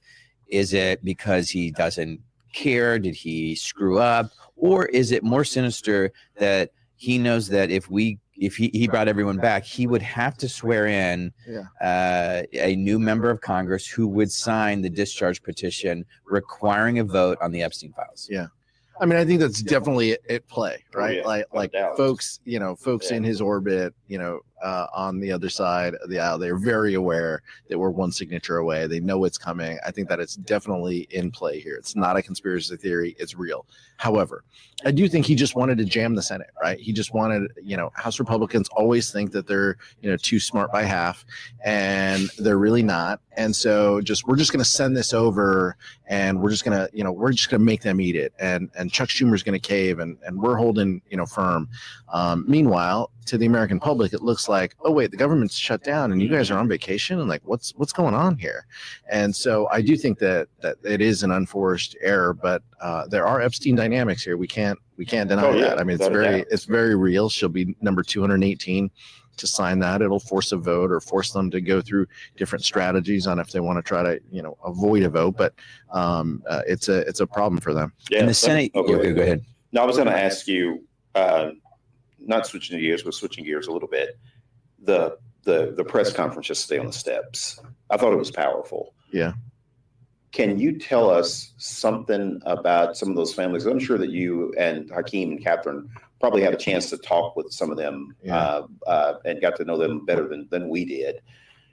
Is there something else that you want to tell us about that? Because I thought they were all powerful stories. The guy that talked about, because one of the talking points that Republicans keep using is, able-bodied men this and able-bodied men that, or it's like this luxury tax credit. It's just this nice to have kind of thing, right? In terms of the ACA tax credits, right. But like when I heard the guy yesterday talking about like how it hurt his pride. Yeah, I was just gonna say, to me, what came across was like how proud he was. Yeah. Tells the story. Like he's a professor. Yeah, he's got stage 4 cancer. He's a professor from PA, from Pennsylvania, stage 4 cancer, been fighting it, and he's on the Affordable Care Act premiums and gets his health care through that. And clearly, I mean, what came across to all of us is just how proud he was to, like, he is working hard. Yeah. He's a full-time professor. Yeah. And he still has to get his healthcare through the Affordable Care Act, which he's fine with, but like it just came through how authentic and like real he was, really about the difficulty that his family will be in if those premium subsidies go away and if those costs go up. And I think that's true for so many people, right? Republicans, to your point, Greg, and they always want to say, oh, we'll just keep it the way it is. And it's just, we just want people to work, or able-bodied people, all these like, signals that they send, when we all know in our districts, especially our 3 districts, like people work hard and they have a lot of pride with what they do. Harder than they've ever worked. Yeah.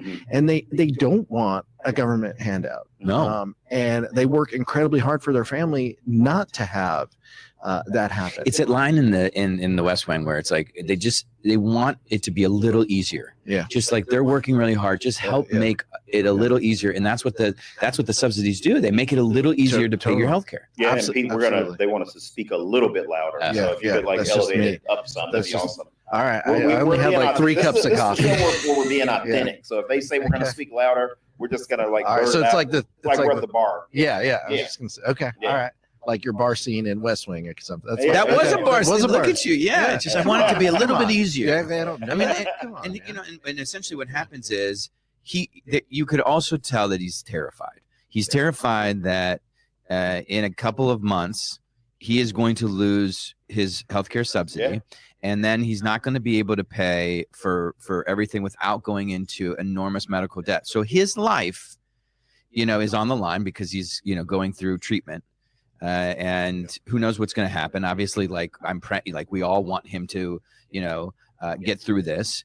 But he is, if they do not extend these tax credits, his life without enormous medical debt is over. Yeah. And that will be true for millions and millions of Americans. And that is the negotiation, which is the simplest negotiation ever, like a CR plus healthcare. That's all Trump has to do. That's the math that Trump is working through. But it does require him to do what he has previously said presidents need to do, which I agree with, which is you got to lead. You got to do the work. And he likes to say, I'm super powerful. I'm all powerful. 9 months of this, right? If you're all powerful, why is it so hard for you to put, a half a dozen people in a room and get a deal done? Yeah. It just shocks the conscience, right? How they don't want to do this and how they can hear these stories. And we all know that they heard these stories leading into the big ugly bill, right? The big ugly law. Now, they heard these stories from folks and they were just unmoved. And like the three of us and the rest of our colleagues on the House steps, we're so moved by these stories. This is just the fundamental difference of like who we are and who our coalition is and just who we look out for. And that's what I walked away with on the kind of political side was, look, I can't believe how somebody could listen to these stories and feel that this guy's out for himself, or that this is just something that that he shouldn't have, or the mom who has 2 autistic kids and she's caring for them. But how she talks about, but she still talked about like how different they were and how they both like wanted to do different things, and she's just trying to make it happen and trying to be there for them. And we've all heard stories about caregivers and Medicaid providing care to their kids while they are on the Affordable Care Act, right? And so they're feeling pinched from both ends, right? Because they have these premium tax credits going away with Medicaid changes on the horizon, and it's hurting these families. And that's like, to me, those are the stories that resonate. So what we can do is elevate those. Exactly. Before we let you get out of here, because you are super busy, the chair of the caucus, one of the things you have to do is keep everyone organized and together. And this is fed. And fed. We appreciate that. Organized, together, and fed. Yeah. And you've done that just incredibly well throughout, my time here as a member of Congress. But over the last couple of days, this is as united as I've seen this caucus, and well fed. Thank you. And it's because the fight is on something that we all desperately care about, healthcare. That's core to who we are. And I just think it's very, very problematic for Trump to have us as united as we are with the American people, because the American people, by 70%, 80%, they want this. They want this healthcare. Yeah. And they are divided, right? Because there are some people who are like, you gotta give them people their healthcare, and others who are like, it's too expensive. Not only are they divided, my counterpart, someone we know, Lisa McClain, who runs the Republican conference, she outright told their members, do not talk about healthcare. Correct. Right? Like that is their message. They know this is a losing issue. Yeah. They know that they shouldn't talk about this. Their advice isn't, here's some stories, be empathetic, right? Like sit down with folks, talk about the bill. No. Their message is don't talk about healthcare. When you're home, don't talk about healthcare. That's the guidance that they gave to their members this week going into the shutdown week. It's But so they're on crazy. vacation. They were like, okay. And then, just put the phone down. I mean, that would entail like doing work, which we're not all convinced that they are yet. So they're clearly not here working. I doubt that they're having, healthcare roundtables and story shares. No. But that's who we are. But that's just a fundamental difference, right? They're on vacation. We're here. We're ready to work. And they're telling their members, don't talk about healthcare. To your point, Greg, he's underwater on the economy. Trump's underwater on all these categories. Working people are affected by all of these, policies. They not only want us to win this fight, they need us to. This is I hate using the word. This is existential for them. This is a huge deal. They need us to win this fight. I really do think they want us to win this fight. Well, and you guys in the new. You guys in your New Dem coalition role, but just is who you are as policymakers, you guys talk about hardworking men and women that you represent better than a lot of people. And because that's just kind of, how we grew up, it's who we are, it's who we represent, it's who we hang out with, when we're not here, there are people. And so, fighting for them, we're never going to lose if we're fighting for them and fighting for those people. We won't talk about how the Dodgers are going to beat the Reds, here. It was so close last night. At one point, it was 8-0h. Yeah, and then it was. And I was like, wow. The Dodgers tried to give it away. Our bullpen is pretty awful right now, but we tried to give. Was it the longest home run ever? It was so Tawny. I think between the Bengals and Reds, and then we'll get out of here. I think our our gift is you get to have those experiences. Then you should love Cincinnati sports because the Bengals they did it for the Broncos and the Vikings before that. Now we're doing it for the Dodgers. You're welcome. It's got to be just a huge disappointment being a sports fan in the Natty. And Here's the problem with Cincinnati fans, or most of us. We're homers. So like we don't care. I love my Bengals. It doesn't matter. Like the Reds, I'm just so proud of them. I'm so proud of them. They finished the game and everything. They get to play again tonight. Yeah, they play again tonight. We're homers. We don't care. Appreciate you guys. Thanks, Pete. We appreciate it, man. Appreciate it. Thanks. Yeah. Gabe Vasquez, come on All right. down. New Mexico. I've been handed a very important document. Oh, we're playing a game. Gabe Vasquez. That's right. Yeah, this is my hunting buddy right here, Gabe Vasquez. There are a handful of us in the Democratic caucus that like to hunt, and this is my main man when it comes to getting out into the great outdoors. That's right. I've walked in his district in New Mexico, and I was just mesmerized by the beauty and the. Yeah, you have probably one of the most beautiful Oh districts. my God, it is stunning. We saw like wild antelope. I mean, it is. What? Oh yeah. Pronghorn antelope. Yeah, that's cool. Yeah. Thanks Oh for my God. inviting me. Fastest land mammal in North America, in case you didn't know. Yeah. I've never been invited. I wouldn't know. It is. I'm telling you, if you It's have in not box. been to New Mexico, it is absolutely stunning. It is beautiful, and for the people that work as federal game wardens and the other federal agencies in your district, we want them to be able to enjoy the great outdoors as well without fear of not being paid. And we know that a lot of these federal workers, when they get laid off, when we have government shutdowns, They get furloughed. they get furloughed, and some people that are in law enforcement positions, they still have to come to work. So that's right. They won't get paid, but they still have to come to work. And that's just unfair. And I really pray that not just in my district and Greg's district, but for the hardworking men and women that work in your district that allow people like me to come from out of state and have an amazing, safe experience on those federal lands. I pray that we're able to get the government open and this does not last long, and that we're able to save people's health care. Because to me, that's so important. It's important, Mark, and thanks for the shout out. You know, we have White Sands National Park, we have Carlsbad Caverns National Park, a UNESCO World Heritage Site, two beautiful gems in the Southwest. Both are closed as of today. That brings economic opportunity to communities like Carlsbad, New Mexico. 500,000 visitors a year. I mean, it's really incredible. The type of economic opportunity that these resources offer that are managed by our federal land managers. Terrible. And they're closed. And there's families out there who are, road tripping across the country to find a closed gate. Yeah. All right. The last time you were on the show, we played a game called Falso or Cierto. That's right. False or true. Why isn't Cierto a falso? Isn't it true or false? Why are you switching it around? It doesn't matter. Hold on. Hold on. Technical. What happened? It was. Oh, we just flip it. Oh, yeah.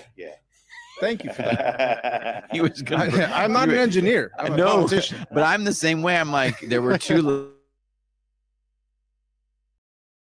All right. I want everybody to know, like in New Mexico, hatch chili season is like a really big deal. It's a big deal. It is a huge deal, and is it still going on or is it over? Oh no, it's still the harvest. So we're into the second harvest for green chili right now. Okay. Then a little bit later we'll get into the red chili. Do you make your own salsa?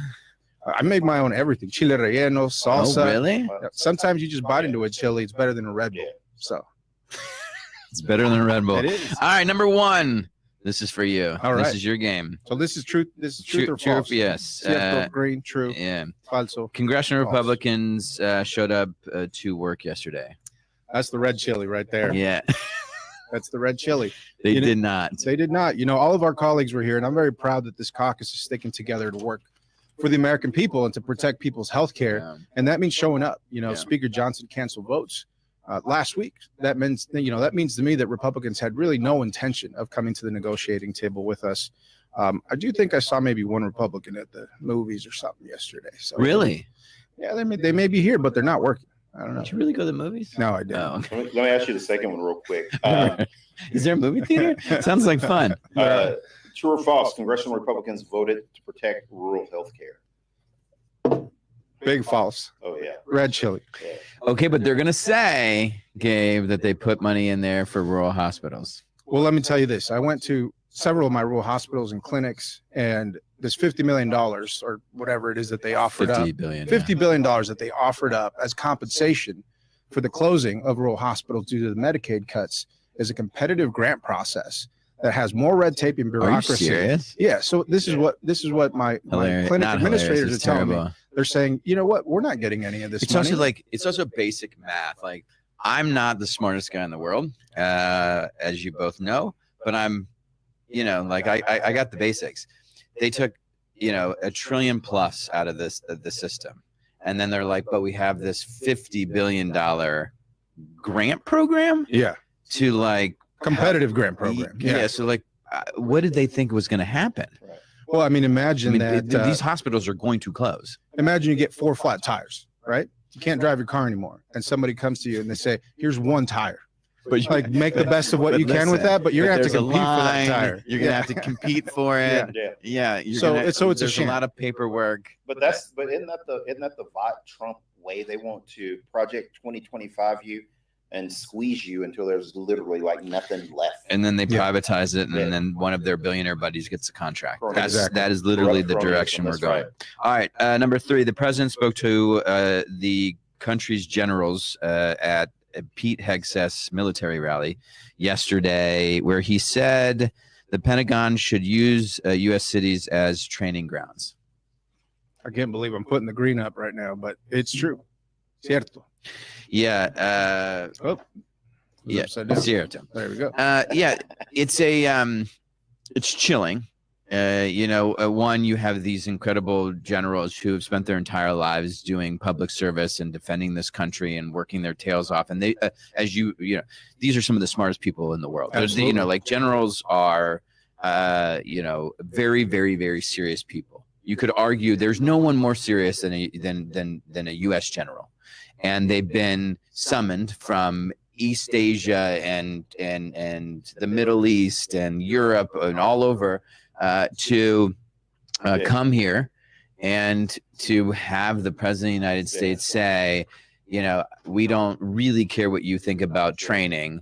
We want to use American cities to start training. Gabe, dog, you're my main man. Yeah. And we go hunting together and everything. But Jeffries is about to come on. Oh, yeah. And so if you don't mind, we're going to have Jeffries on.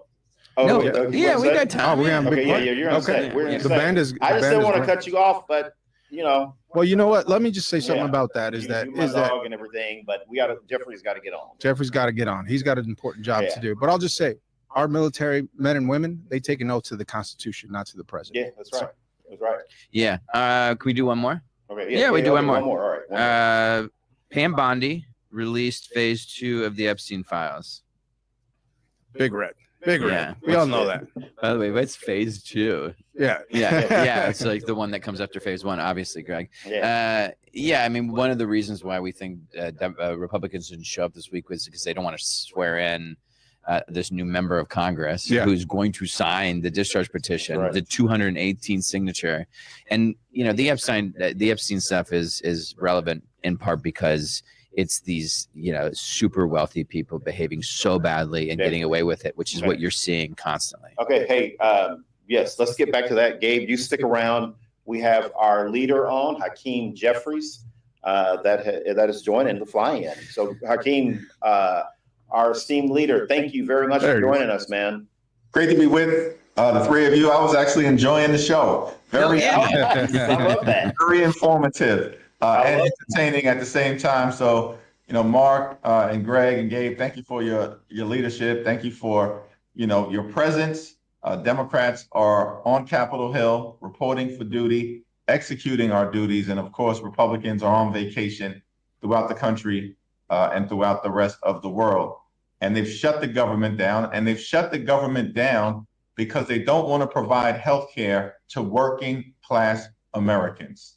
That's what this situation is all about. It's quite unfortunate because there's a path forward here, Democrats and Republicans sitting down, having a conversation, figuring out how we can reach a bipartisan agreement to reopen the government and also fund the government moving forward in a way that meets the needs of the American people. And the only thing that we've made clear is that we're not going to support a partisan Republican spending bill that continues to gut the healthcare of the American people in the face of what has been a relentless Republican assault on the healthcare of everyday Americans, hurting people in rural America, in urban America, in small town America, in the heartland of America, in Black and brown communities all throughout America in ways that have never been seen before. A tax on Medicaid, largest cut to Medicaid in American history, triggering a potential $536 billion cut to Medicare, which is an earned benefit for older Americans all across the country. We know, of course, hospitals and nursing homes and community-based health centers are closing all across the country, including in rural communities, because of what Republicans did in the one big ugly bill. And now they're refusing to extend the Affordable Care Act tax credits, meaning healthcare costs for tens of millions of Americans are about to go up dramatically related to their premiums, copays, and deductibles. So I'm thankful for the New Dem Coalition, for your steadfastness, for your heart, your soul, the intellectual expertise that you bring to these fierce debates that we're having on behalf of the American people. Can I ask you, thank you for joining us and thank you for everything that you've been doing. Curious about, you met with the president, he has not wanted to negotiate at all with Democrats. He told congressional Republicans, do not negotiate with Democrats, even though this budget has to be bipartisan. He knows that, or at least we assume he knows that. And you go over, you're sitting at the White House. Is it clear to him?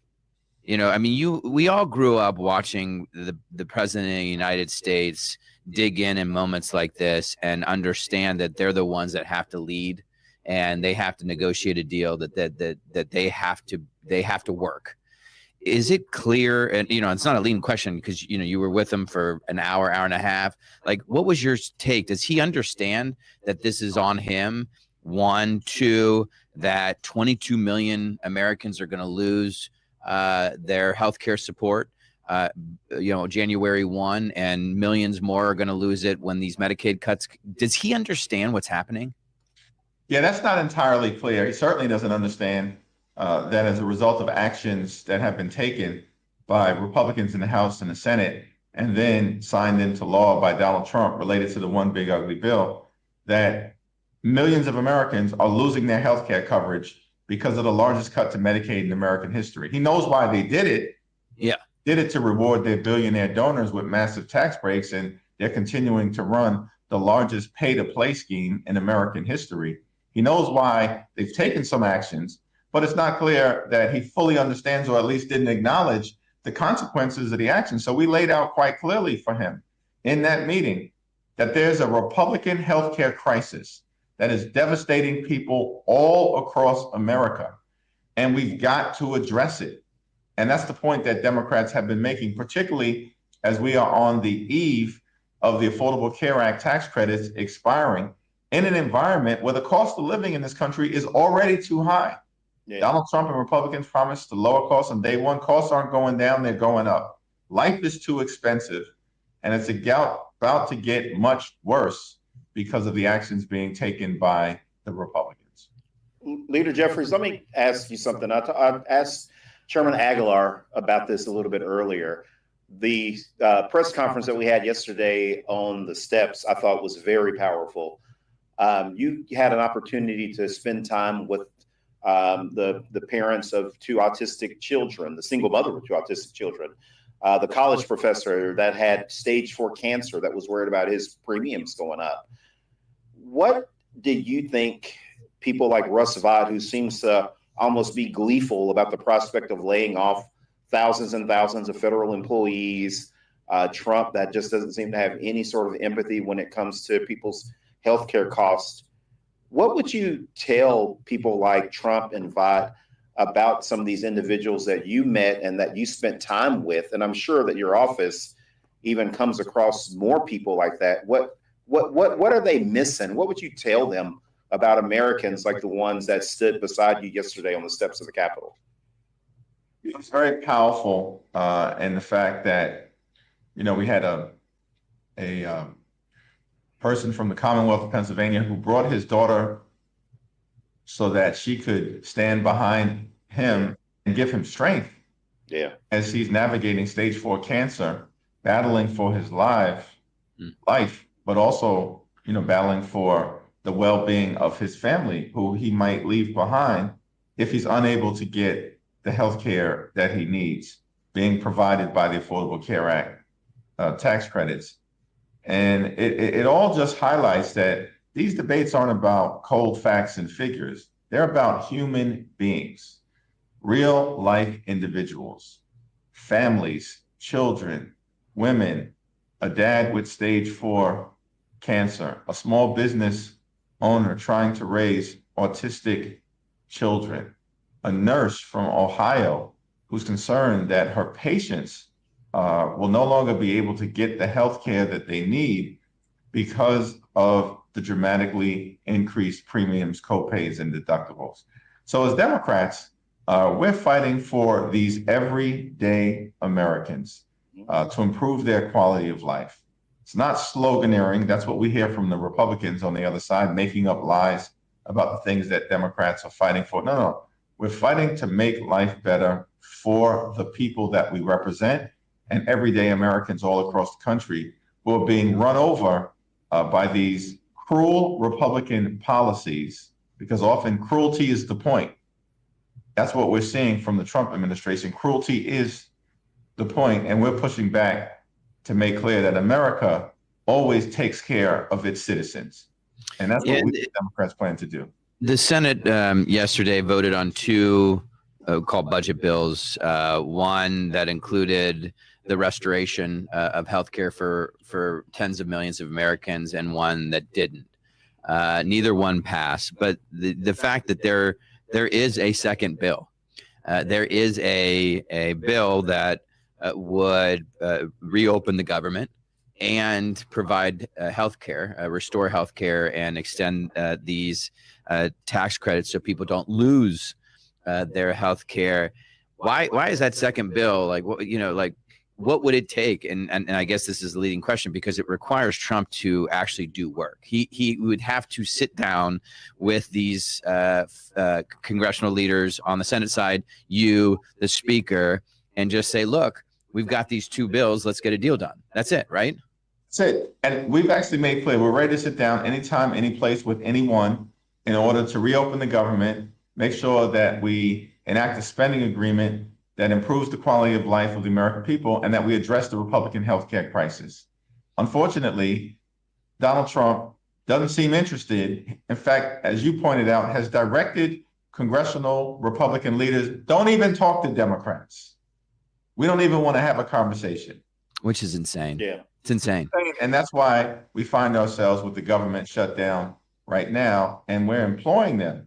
Come up to Capitol Hill, we'll go back to the White House, we'll have the conversation to find the common ground necessary. That's what the American people want. In a common in the West Wing, the president walked to Capitol Hill. Maybe you and I and others should just walk up to down to the White House and see if he'll at least talk to us. I have to make that happen next week. Yeah. Hey, you get the final word. Close us out, Hakeem. Close us out, Mr. Leader.